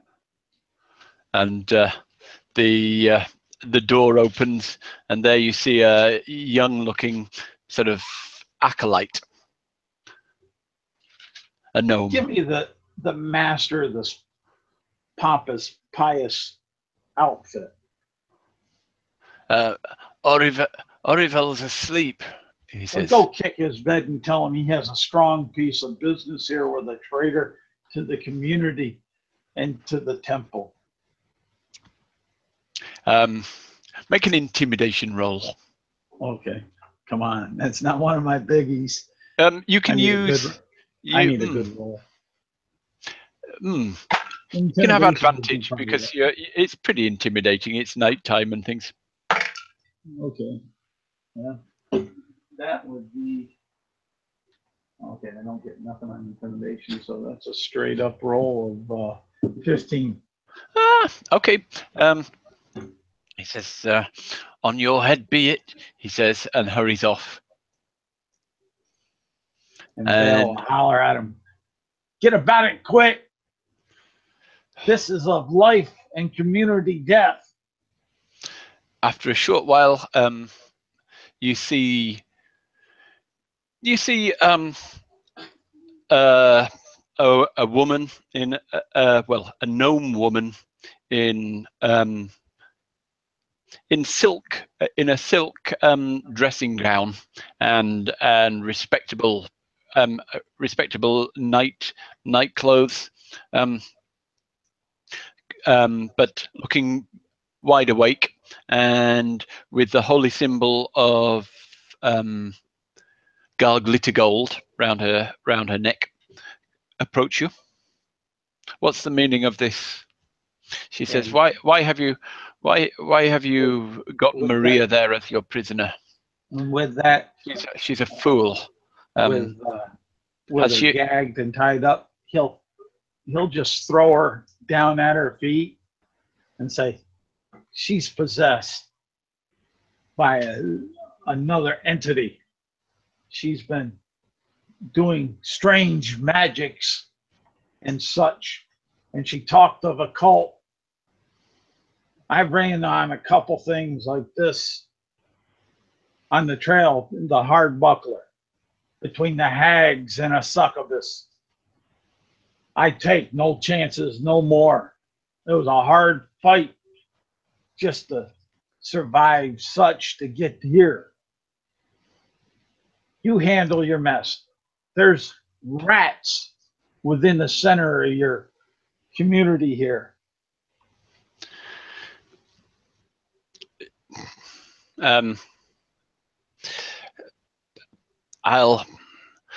I'll see if she's possessed, she says. Though from your look, you look possessed yourself. Would you mind staying if My possession is determination of survival. It's been tested too many times. She sits down and starts inspecting Lobelia, looking into her eyes, checking her arms and her skin, and muttering to herself. And occasionally she sort of touches her with a bit of. When she touches her, a little glow comes out from her fingers and sort of slowly hums down her body. And eventually she says, and Lobelia have you knocked Lobelia out again or not? No, she's Lobelia. No, Maria. Not Lobelia, Maria. Yeah, have you knocked Maria out again? All I did was re-gag her and dragged her and then just tossed her. The priestess goes and puts up a couple of casts a spell or two, and on herself, what you guess is some kind of protective spell, and then draws a circle. You've seen Claire do something similar. Draws a circle of salt and silver in the earth, and puts Maria in the center, and starts casting her magics. And then after a while she removes the gag and says, what's the meaning of this? What's the meaning of this, Maria? And Maria again asks for some water, and this time Orivel gives her some water.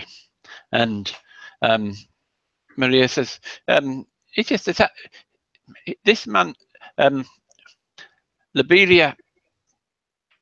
Lobelia's promised me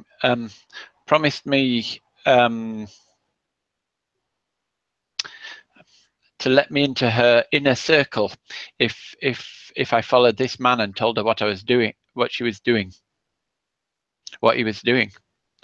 Why would Lobelia want to do that? I don't know. And it goes on like this for a while.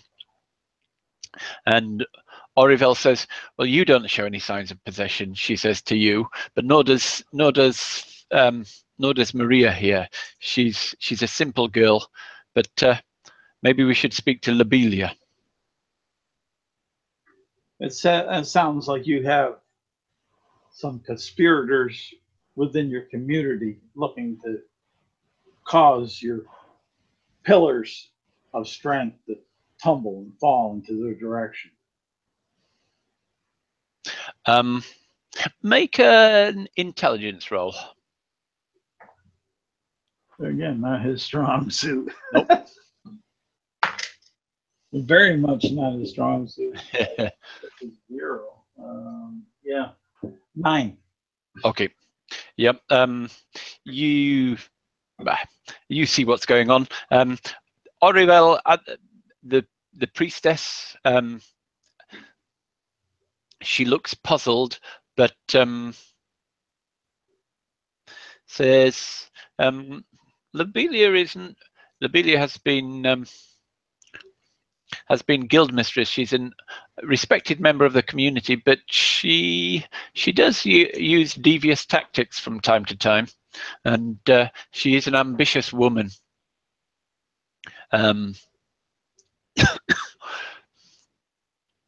Maybe we should visit her and see what Maria is. Maria is well employed as a Maria. You worked well serving dishes, and it's a good job for you. You wouldn't want to lose your job, would you? And Maria starts breaking down under this heavy questioning, and says she didn't mean any harm, but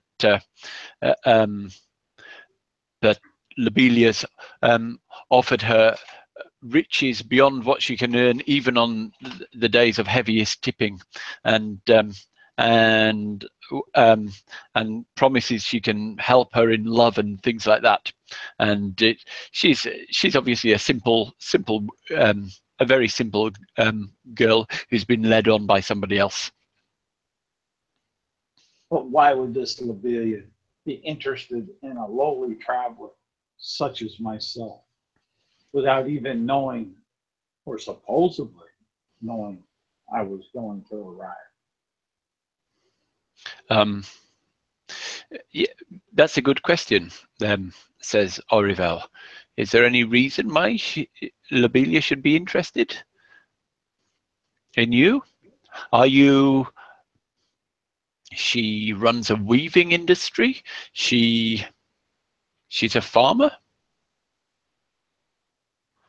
She shouldn't be overly interested. We were hired, my friend and I, by the West Heartland Mercantile just to deliver this caravan of goods from the farms that were here to Hardbuckler itself. But why?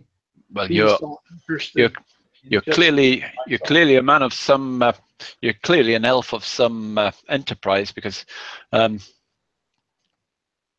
the last couple of trains from the West Heartland Trading Company haven't got through.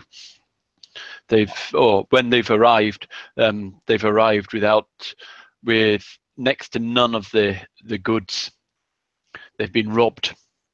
Well, we were just lucky by the forces of nature and the wit of my business partner that handles all the business sides, my good compadre, my Diggory, the dwarf. And did you mention a cult? She says. Well, that's what I heard. That's why I bring her to the temple. What cult is this? She says, Lobelia. The cult of it's the cult of the resurrection, the renaissance, the renaissance of the dragon. It's the only thing that can stand up against the demons and devils, is the dragon, says Maria, just obviously repeating rote what she's heard. The cult of the dragon? Is Lobelia mixed up with them? And Maria, sort of realizing she might have said a bit too much, says, I'm not a member of the cult. I've just, but I think Lobelia, I've seen her with some people, and they do little ceremonies in the farm.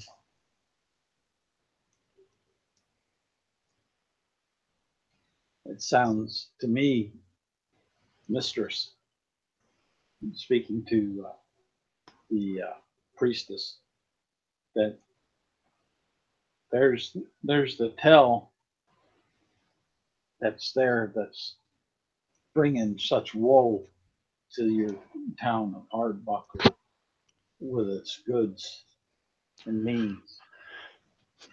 she goes and calls. Sort of moving on, she goes and wakes up some people and gets. She is actually the ruler. This Oliver is the elder of Hardbuckler, and Orivel, I mean, is the elder of the town of Hardbuckler. And by morning time, a patrol have come in with Lobelia as their prisoner. Lobelia Thimble, local farmer, doesn't seem to be very high up in the cult of the dragon. She seems to be a very low-ranking member from questioning, but you do find they do find in her possession a cult letter describing the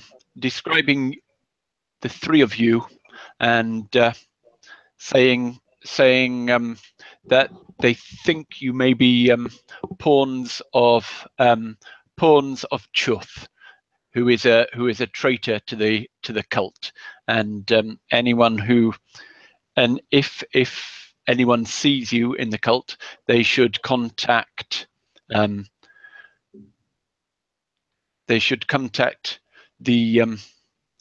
Grey Walker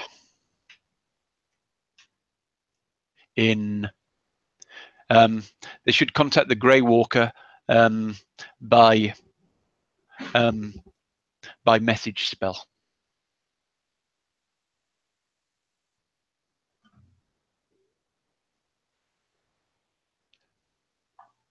In the Well of Dragons.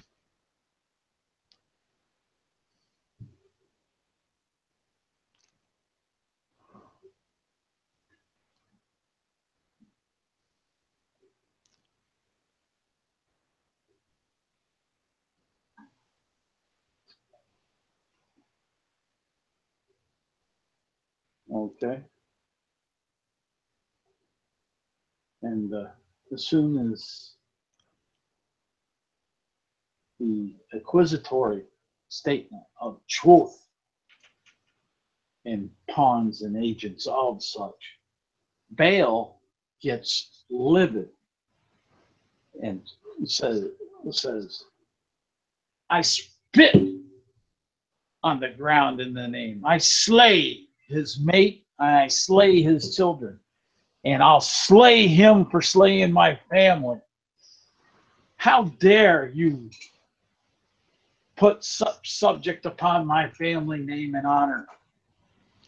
That snake, not even worth being called a lizard, will die by my hand, by canal, to give solace to my parents.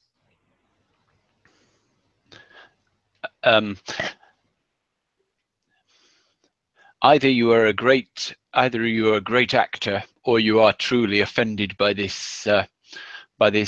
statement, says Orivel. Offended if it wasn't for the respect I have for you in your place.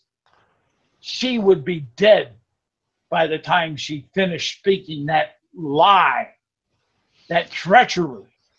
I would place my arrow right into her Adam's apple to silence her and her evil soul forever. Silencing your enemies before we have had time to question them and find out find out the truth of the matter would also be the actions of a traitor or someone who has things to hide.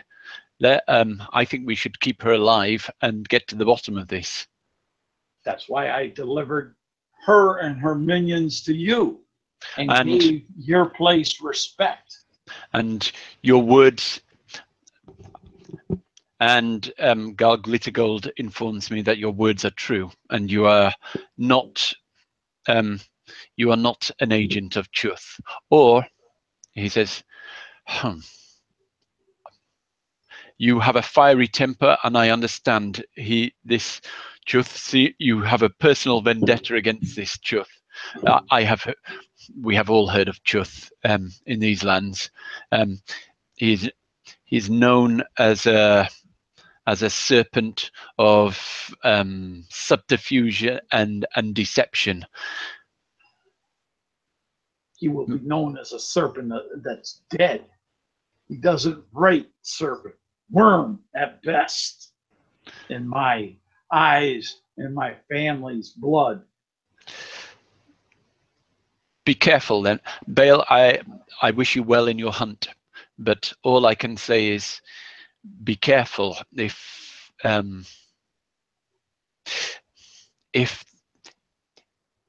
the dragon cult think you are a servant of Chuth and they are against Chuth, then maybe you are not serving, but maybe what you are doing is serving Chuth's purpose in some way or another. He's a very subtle and scheming creature. To me, all dragons are not to be trusted. And this dragon cult I've ran into in Greenest and Candlekeep, and they're all deceptors and liars. And I shall ensure that the memory of them is nothing but a nightmare for children to behave by. We have no friendship with the dragon cult here. Though we do not have the death penalty here in Hardbuckler. But as clearly a sworn member of the dragon cult, Lobelia Thimble, you lose your rights as a citizen of Hardbuckler, and I cast you out as an outlaw. And as an outlaw, you have no protection from the law. Outside that, once you're out of the walls of Hardbuckler, you will not be welcome back, and the wilderness will be your home. You cannot own property in our lands, and you can seek no sanctuary. Should you run across this elf outside the peace of Hardbuckler, then what he does and what you do is up to you. But I pronounce outlawry and exile.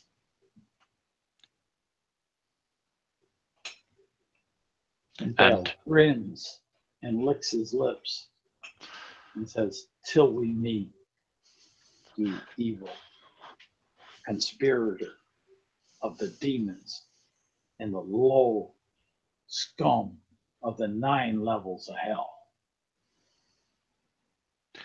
And Lobelia is a sort of middle-aged, graying halfling with a scar running just underneath one of her eyes, and but she's quite striking looking, and she looks a little bit intimidated by what you say, and nods and says, "I have powerful allies. I have powerful allies. I have heard that you have slain a dragon, and I know I cannot match with you, but and I do not want to. I have fallen into bad ways. I will try and find my way to somewhere else and start a new life away from the dragon cult and away from all you." You may have powerful allies, and your words may sound good on the tip of others' ears, but I know that one thing: I have the most powerful ally: retribution and justice.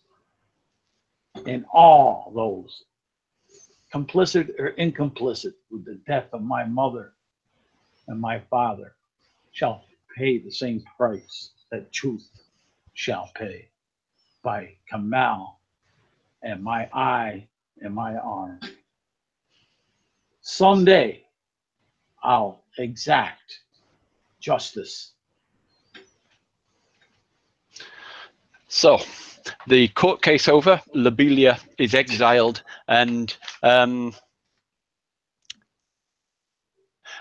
she has 24 hours to leave to gather up what she can carry of her own possessions. She's not allowed to sell her property or anything, but gather up what she can carry and head out into the wilderness as an exile. Meanwhile, back to Claire. Yes. You have brought on the morning, and I do my daily things like I always do. Yep. And then she will head downstairs to the barman and look around to see if it's more busier. Is it more busy in the morning, or is it just a bit quieter now? Quieter in the morning. All right. I say good morning to the innkeeper. I say good morning, innkeeper. Morning, milady. Do you sleep all right? Yes, I must say your beds are fantastic. I really slept like a log. No mish, mate. It's all down to the woods, and the woods that you use, and changing the mattresses regularly. Yeah, we don't use common or straw. We use some of the softest hardbuckler reeds in the mattresses. They're just the right level between hard and soft, he says. Tell me, good innkeeper, you know this town so well. Tell me, who is the lord and master of this town? I wish to try and see if I can meet up with him. Maybe there might be. We don't have a lord, but Orivel is our elected town master. I see. She puts a gold coin on the table and says, "Where can I find this man?" Orivel, she'll be in the temple. Ah, what temple is that? Or temple of Galglittergold. Ah, I see. And points you down the street to the center. Oh, points you across the market square to the biggest and most impressive building. She's the elder of Hardbuckler. Hi, I give him a push over the gold coin, and I say to him, "Well, thank you for the information. Next time, if I ever pop in here, get some dames. Yes. It'd be nice to have a bit of." I don't know what kind of place you expect me to run, but Hardbuckler is a respectable town, and the ladies here are all respectable women. I see. That's good to hear. Claire just chuckled. I was only joking with you. And she says thank you to the barman, and she heads. She said and bids him a farewell with and says and waits for her companions to join her. And then yes, they join you over breakfast. Well, actually, already Gundreda and Alice joined you for your morning prayers and to Lathander and Ariel a little bit later. Yeah, and then, Ariel joins you for breakfast, looking sleepy. Yeah, and I say all right, first we're gonna go to the shop to talk to the wizard, and then I'm gonna have a little chat with the lady of this town to see if there's any news. Maybe we can find some work or something. So yes. Okay, so first of all, you go and visit the magical supplies, and they're actually the person you were speaking to yesterday has been replaced by Ah, Well, not replaced, but Aldibur Inchterwarren introduces himself. He who you were speaking to yesterday was his agent and his apprentice, but Aldibur is the elder wizard of the I two. say, I curtsy in respect to the powerful wizard, and I greet him. But they're both shiny-eyed gnomes, look deep in. They're surrounded by books, and they've got your tooth on the table and all sorts of powders, bottles,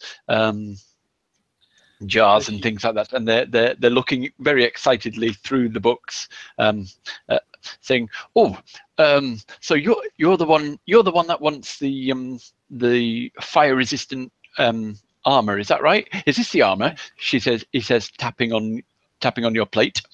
Yes, this is the armor. If there is more components, if there's more components that I require, please do tell me. If I already have the components, then tell me the price. I am willing to hear what you have to say, mighty wizard. What we'll need, okay, this is we'll need the components. We've got most of the components. The only thing that we lack is is ash, a pound of ash from a flying Afriti. Ah, I see. A pound of Afriti ash, and for the components and labor that we'll have to put into it, and spells and spell components, etc. We've got them ourselves, but they're not cheap, I'm afraid. And we're honest. We're honest. While we're excited by the prospect, we don't work for free. It would damage our reputation. You know what I'm saying? I understand, but we are tradesmen. We are professionals. If you want the best, you've got to pay for the best. Can you, if it's okay with you, can I pay for the information of the ingredients that you require? Pay for no, you can't. We don't share that kind of information. Sorry. Very well then. I was hoping to gather the resources myself on my journeys, and then ask the next town that I go into to help me out, because I won't be staying here. You see, if I can have this knowledge, and you're willing to help me out, I'd be most grateful. Secret formulas. It's you won't get any of any magician just to share their knowledge with you like that. Oh well. When I maybe go and study myself, then there are many books, and no doubt they'll have the information that I require. Well, good luck on your search, but we've been researching this thing for all. How old are you, lady? I'm about 18. I'm 52, and I've been researching all my life. And wow. Depends how long you want to wait for your armor, he says. Well, like you said, you are missing an important ingredient. This yes. Yep. This dust thing. And I'm not staying in this town for long. I'll be traveling to the north to the deserts, you see, to do a certain task. And I'm afraid that I need my armor to protect myself on my journey, you see. And if this dust is required, then I have to go and collect this dust, won't I? I could possibly give you a replacement chainmail, and you could pick this up when you come back. But if you don't have the dust, as you say, without the ash, we can't do anything at the moment. Well, but here, he hands you over a scroll.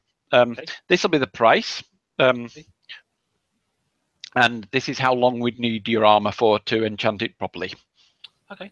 I say thank you so much. I'll try and find this ash that you seek. And Mhm. if I do find it and I do pass through this town again, I shall request your aid. Great, great. It is an honor to do business with you. May I have my dragon claw back? Yes, they hand it back. It was very interesting, and thank you for the loan of your dragon claw. That is fine. And like with that, Claire leaves, rolls up the scroll, puts it in her backpack, Yep. and heads towards the golden shiny temple. Yep. To find the mayor. And just at the end, just as you arrive, you come to the end of the trial, where you see Lobelia Thimble exiled from. You see Bale, obviously hot and angry, and Lobelia, or actually by the end of it, he's but slightly looking forward. You know Bale. Yeah. You can judge his own emotions, but Lobelia's being exiled, stripped of her citizenship, and exiled from Hardbuckler for being a member of the dragon cult. Oh dear. I'll let Bale cool down, and I'll probably approach him a bit later on when he's a bit less red in the face, as they say. And I approach the lady in the robes and bow and curtsy politely to her and say, "Good morning, Miss Lady of the town." She says, Claire Valentine. She says, I did not know that you was the lady of this town. I am. Yes, I am. I am the. It's one of my duties. We're not the biggest town, and but it does take some looking after sometimes. And I've been appointed by my fellow townsmen as their representative. Tell me, as, I'm looking for one. Well, since I am well, I don't know, maybe a knight or a paladin, as most people keep calling me for some reason, I wish to do something noble or noble cause. I was wondering, like, is there any sort of damsels in distress, or the typical sort of general quest that you have in mind, like a little job or something that your temple requires?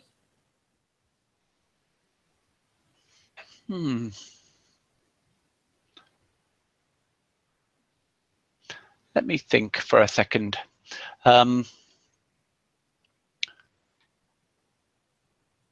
am heading north to the deserts. We are going to the was it called the halfway point, wasn't it? The halfway house. Yes, the halfway house. We are going to the halfway house to the north here, and if you have any, like if you have any business that way or a quest or something, I am willing to try my best to achieve it for you.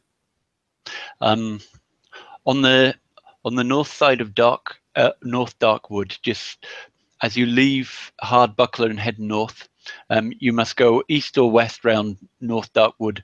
On the northernmost point of North Darkwood, it's probably maybe a few days' journey from here. There is an overgrown tower. Once it was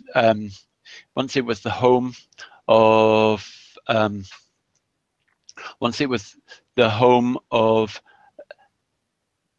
Lady Esther Greenfinger, and I see. And she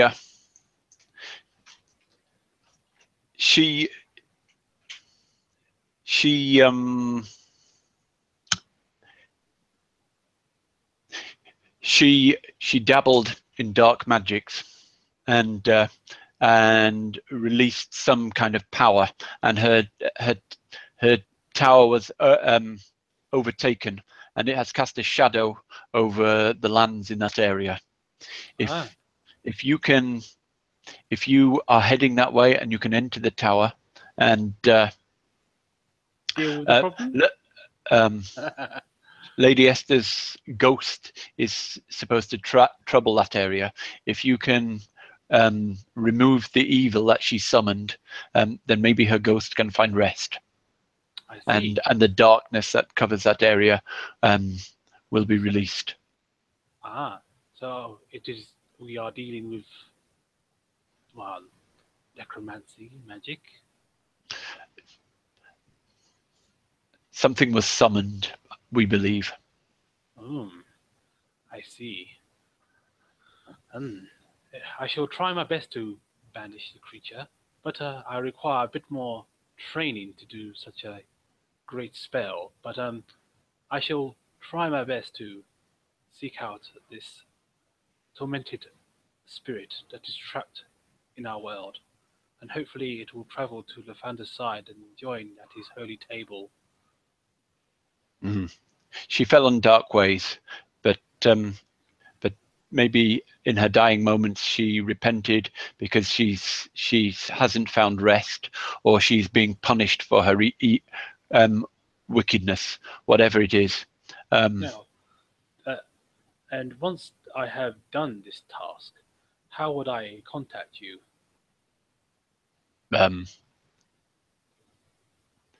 What would you wish? What prize would you wish from us? Well, I have this request. Right now I'm trying to find this black dust for my armor. She talks about this black dust. The Afriti ash.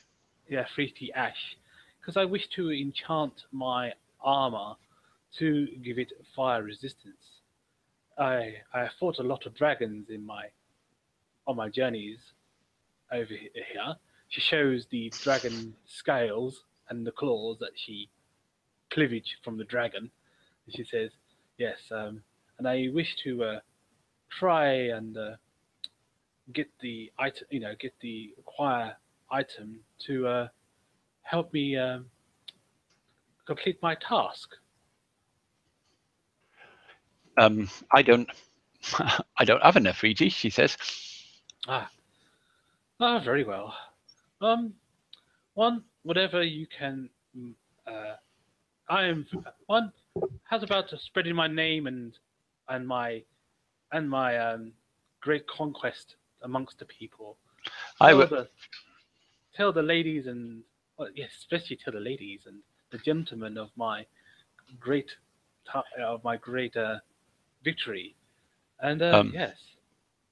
Your deeds will be the talk of the weaving rooms, she says, if you're able to achieve them.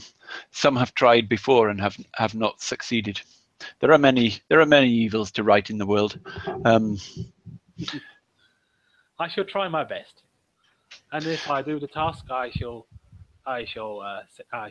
send word to you. So, and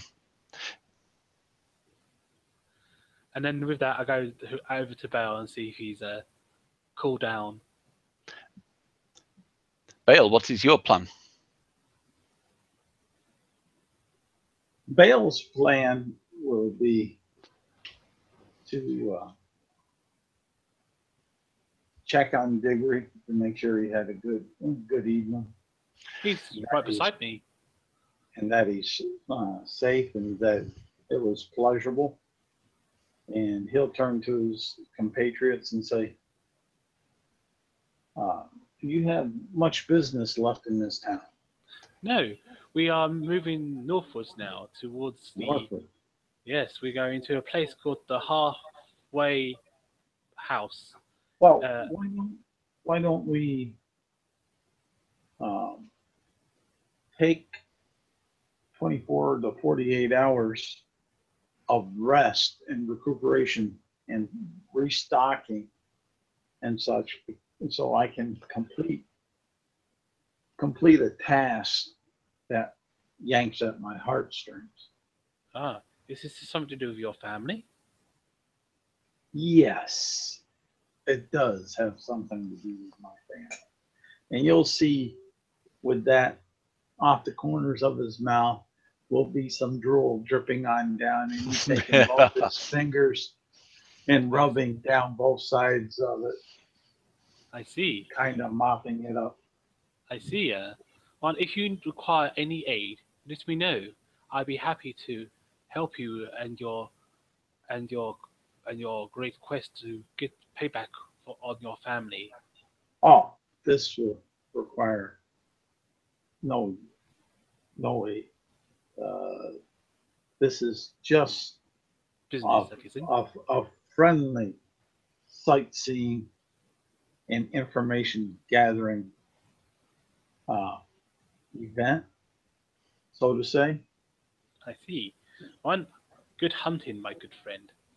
I shall stay here in this town then and see what sort of people I can meet. Maybe a good lady or a good gentleman, who knows? Make But sure Diggory gets off safe. Diggory's already he's bought his provisions this morning for the journey. He sets out. He's already set off. He'll say goodbye to you both now and set off because he's anxious to return to his farm.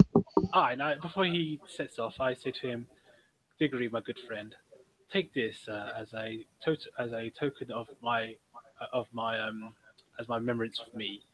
Claire hands over like a sort of a sort of signature a pin of a rose that she made.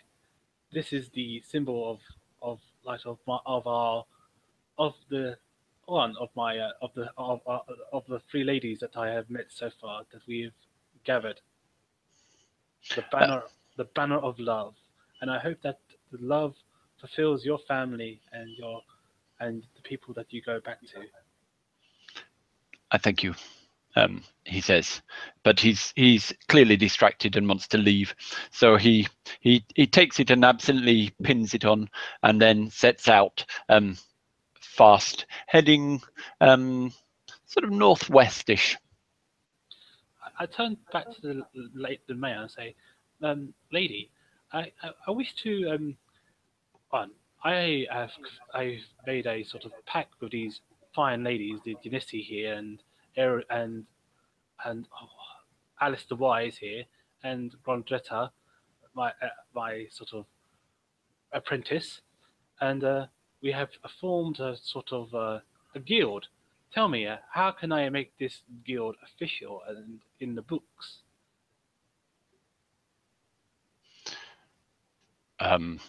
Do you want?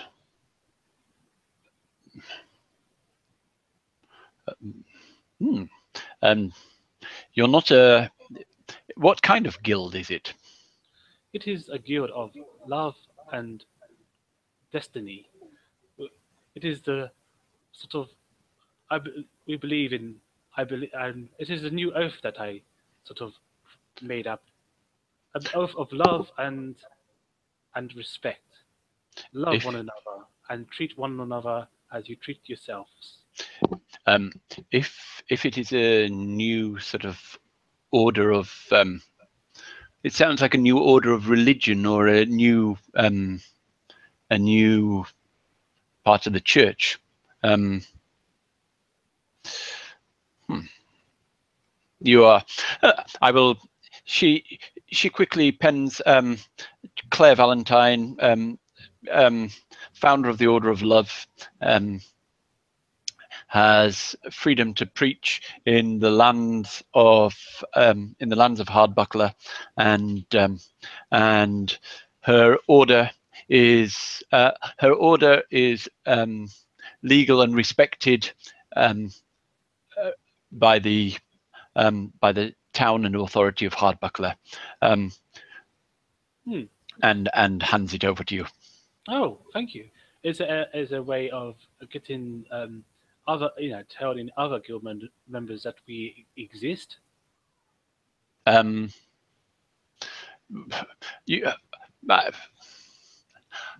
will pass on the knowledge at the next town meeting. Thank you. I wish to start up my own sort of guild, as they say, and I wish to be like a guild master myself. I'm not trained in it, but I wish to start up my own guild here. As you see, I've already gathered a few ladies here.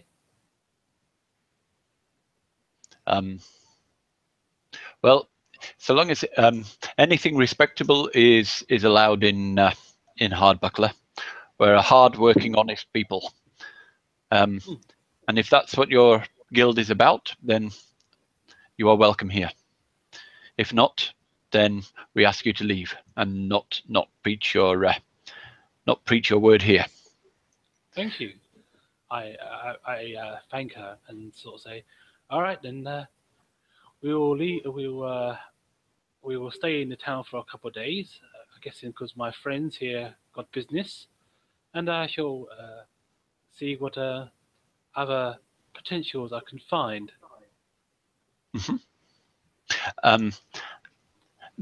Meanwhile, while Claire was talking to Orival, Alice comes up quietly to Bale and says, "Do you want an assistant?" Bale will say, "This is better right at the moment done by a single soul." You work well alone, but don't forget, I spotted you. I know you did. That's why I named you Alice the Alert. And she looks very, very pleased, but goes back to join Claire. And all Bale will do is try to find himself a good purchase up on the Palisades, where he can keep an eye on Lucinda. Lobelia, rather. And an eye out for Lobelia.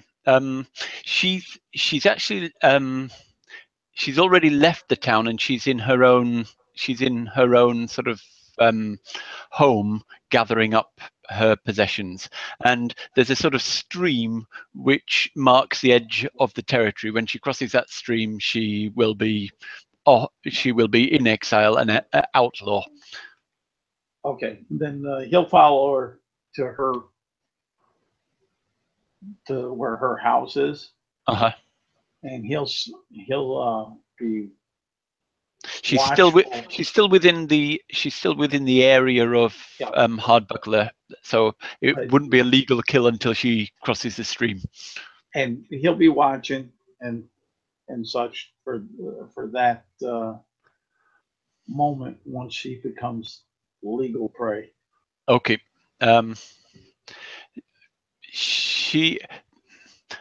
Have you followed her discreetly or not? I would want to try to. It's not good terrain to follow discreetly, but you could try it. Roll a stealth and see. But she has advantage on this. That would be. She gets a 19. Have you beaten a 19? No, I didn't. Okay, she has. You're aware that she's aware that she has spotted you. As you've gone to the house, as you follow her to the house, and she doesn't leave.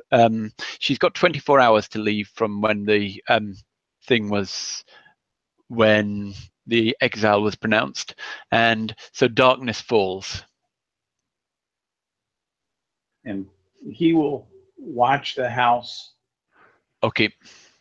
And I'll just roll her stealth. She's got a good stealth. She's a halfling. She's got +3, 4, 5, 6, 7. My perception on that will be. Oh, pardon? My perception would be a 19. Okay. Dawn comes, and you don't see any sign of life from the house. Okay.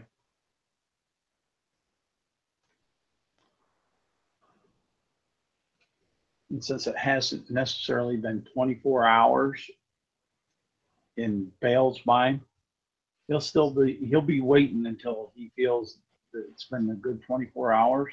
Okay. 24 hours have passed. 24 hours finally pass. And once that 24-hour period passes, then he'll go up to the house and search about. Okay. Yep. She. It's been routed through, but not a lot seems to have gone. You know, there's still. She hasn't. She's eaten, and she's even tidied up, but there's no sign that her bed is cold. There's no sign of her around, and just check. Well, roll your Investigation. investigation. Yep, that would be nice. Okay. It may be nice for you, but not for me. That's a 10. A 10. All that you know is you're pretty sure she snuck away, but halflings are stealthy, and she's somehow given you the slip. Okay. But survival.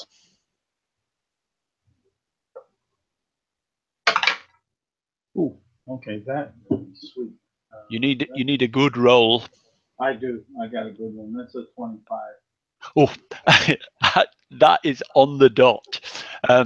There's hardly any trace, but occasionally, very occasionally, you just catch the slightest imprint of, and you only find two footprints in the sort of, you realize she's gone. You scan the area for about an hour. You're searching, you don't find anything, but finally you find one footprint, and sort of working out the distance from the direction from the house, from probably she left by the back door away from you.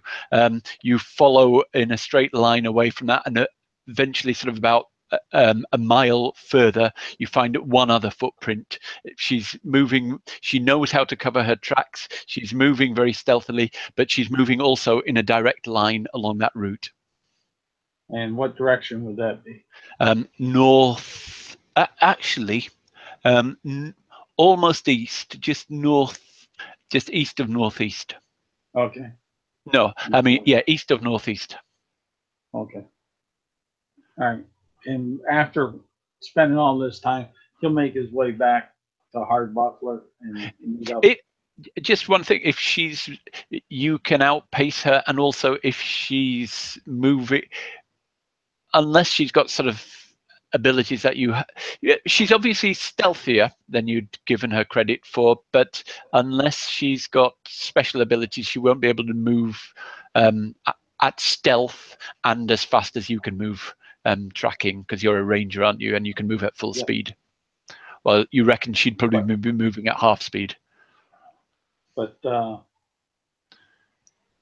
Bale knows that she followed the order. Yep. Of the temple. He has the general direction. Yep. So depending upon what the party decides to do, he knows he's long lived.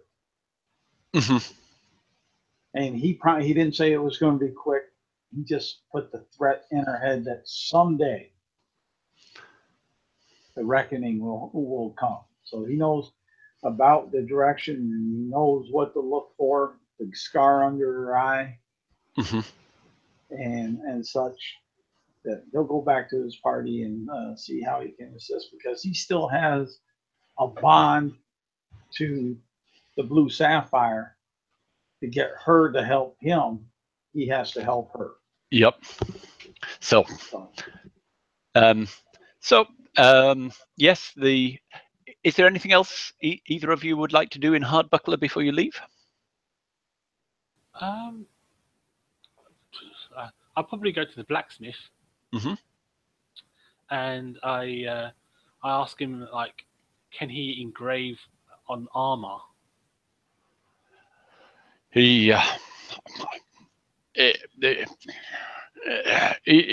scratches his belly and looks smug. He looks at your armor. Human made, is it? Of course, good sir. Oh, it's one of the easiest things to scratch. You know, they call themselves armorers. They're not gnomes. Good, good. I wish for you, good sir. How much would it cost to engrave a rose on my shoulder blade here, like a flowery rose? Flowery rose, flowery. Yep, I can. What do you want it engraved in? Just like plain, you Silver, know. silver, gold. Well, my A armor is different colour. Pardon? well, my armor, I guess this in It's the normal metal. I mean, I could go and yeah. What you want though is probably with that armor. Silver inlay would look white. Would you like a white rose, a red rose? What kind of colour? Black rose? sort of like like a just a Gold? Yeah, gold. Gold rose. Gold rose. He goes and just kneel down for me. Okay, she does so. And he unbuckles your shoulder piece and gets to work on it. Oh, and how much is that, good sir? It'll be let's see, plate armor. I'll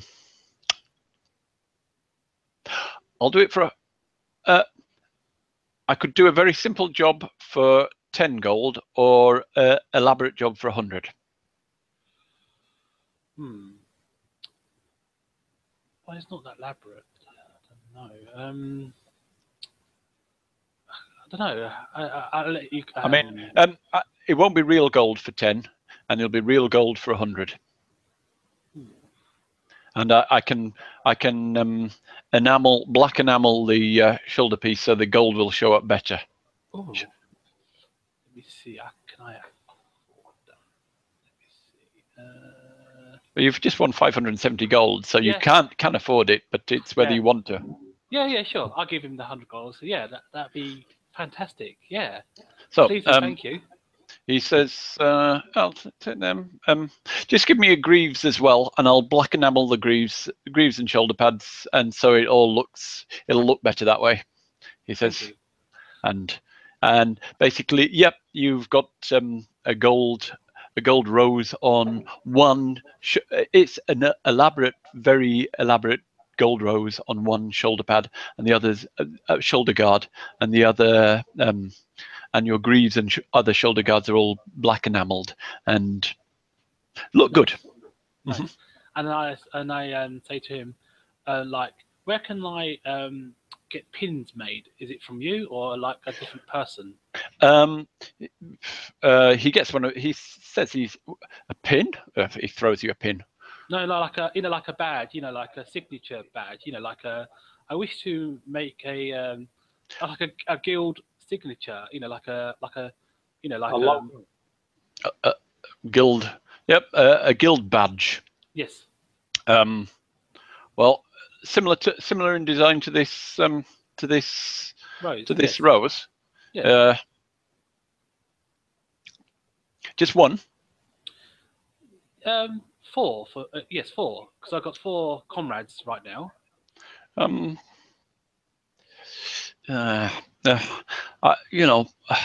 There just aren't people as good as me. Yeah, you won't get of the same quality, and I'm working. I'll have to work on the shoulder guards.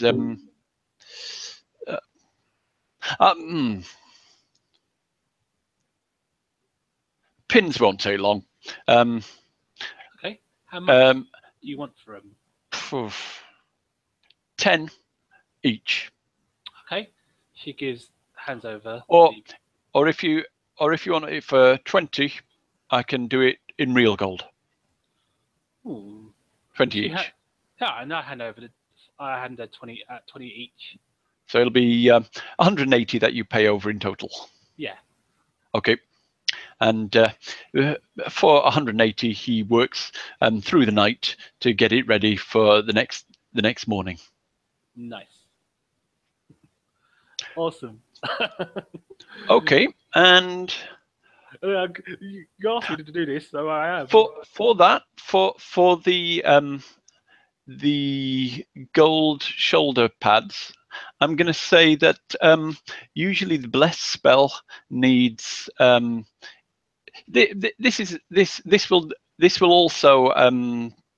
this will also pass as a holy symbol. If somebody takes your holy symbol, you can use this as your holy symbol as a focus for spells. Oh, nice. Awesome. Or turning undead, etc. Awesome. I thank you for his fantastic work, and I sort of like and give him a good pat on the shoulder and say thank you. You are a great blacksmith. You are your family must be very proud of you. Oh.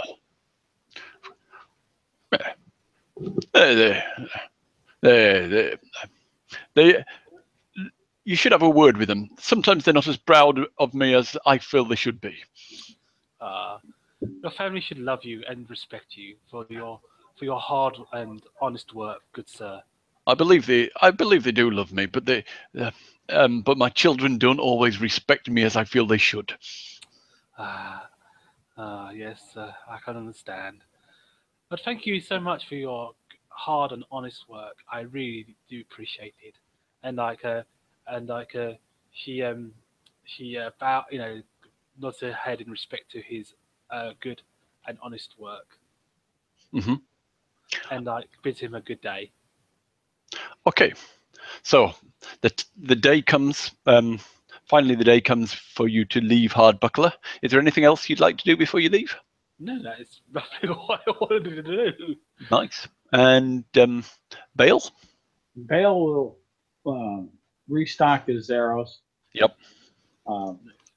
And some jerky and his water canteens. And he'll go outside the city and he'll try to see if he can find Gable. Yep, Gable approaches.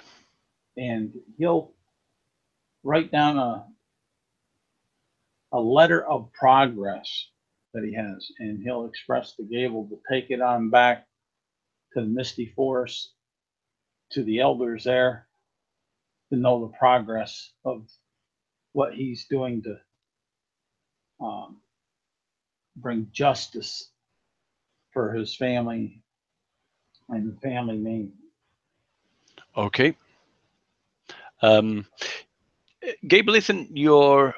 Make an animal handling. Okay. Alright, it's 18 on the dice. No, that sounds good enough. So that will... Gable disappears with your message.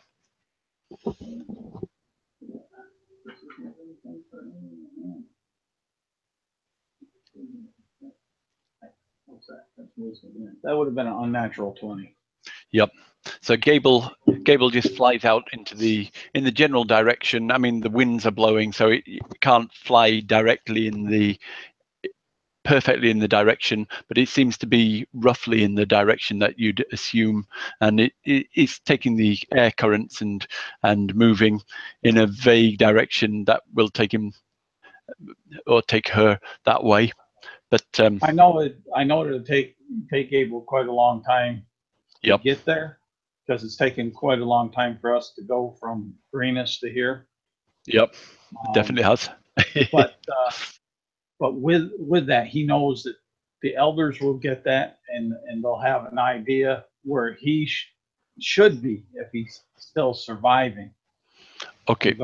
And going on and knowing what his intent is, so that way they can, as a community, rest in a certain amount of solace that justice is ongoing, and to be aware of the dragon cult and know that some have been dealt with and some of the dragons have been dealt with, and such, and he'll list the person's names that he has learned that have been associated with the dragon cult in the letter. As you're going through your the names of the people in the dragon cult, you consult the message that at one time it was Gable, actually. Was it Gable who gave you the message, or some? No, it wasn't Gable, but you came across a message. You were you intervened a message from the dragon cult, and it had some names on, and yeah, I got that.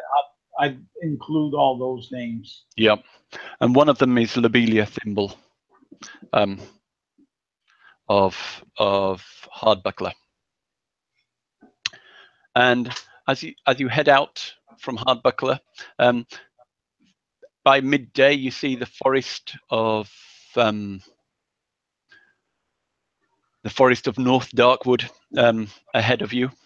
Would you like to head west around the forest, or southeast? West, northwest around the forest, or a little to the east and then north? I guess in well, Bale, I don't know if you ever heard the conversation that I had with the mayor, but there is a temple. There's a black shroud over it, I think. Yep, and that'll be on the northern tip of North Darkwood, about a few more days ahead of you from here. If you go east, it would lead you closer to where Lobelia's route went, or north would lead you, well, you don't know, but closer to the forest of worms and things like that.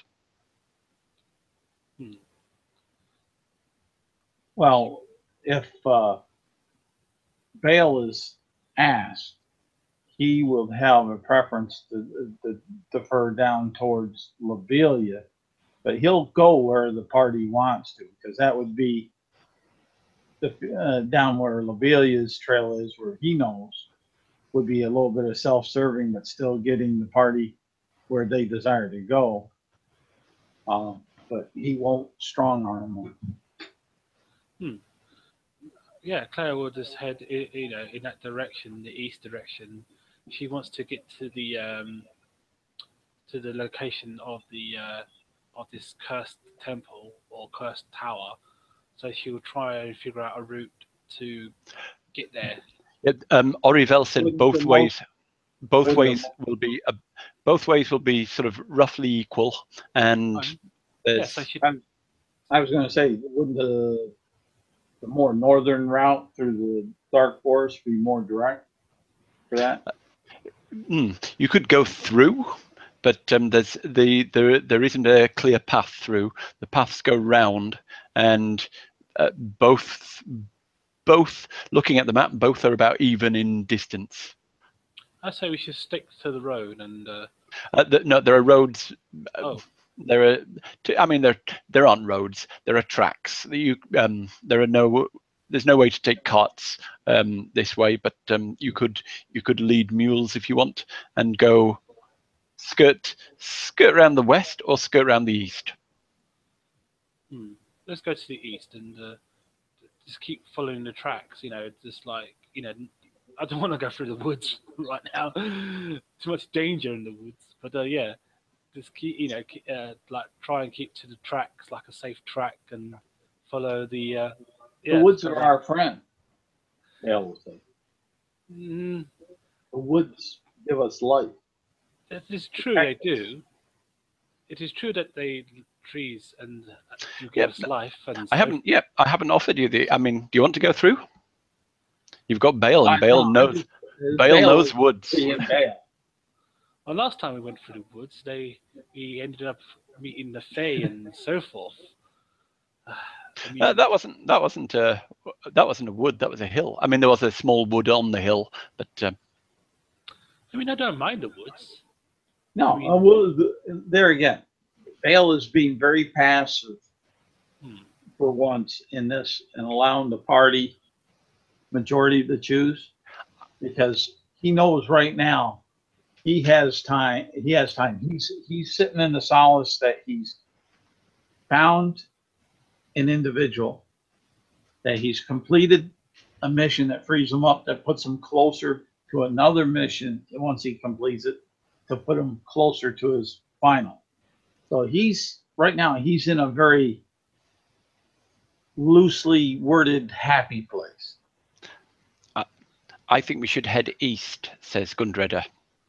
All right, let's head east then. Let us all head east and keep to that road then. So, Okay.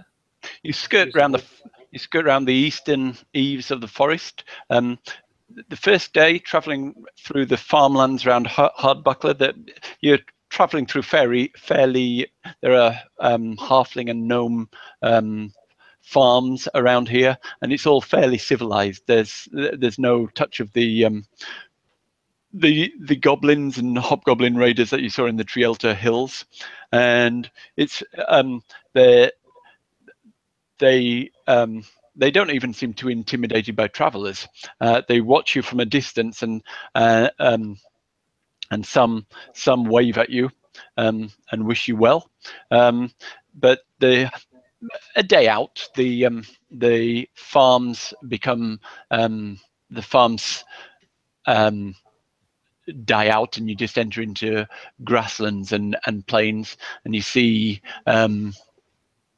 deer grazing in the distance. You see wild cattle wandering around in the distance, and you also notice as you're skirting North Darkwood, a strange sort of structure reaching up out of the forest. It's like a huge bonfire. Oh, a bonfire.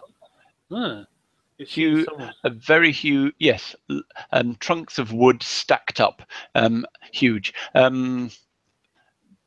Bale, you recognize it as a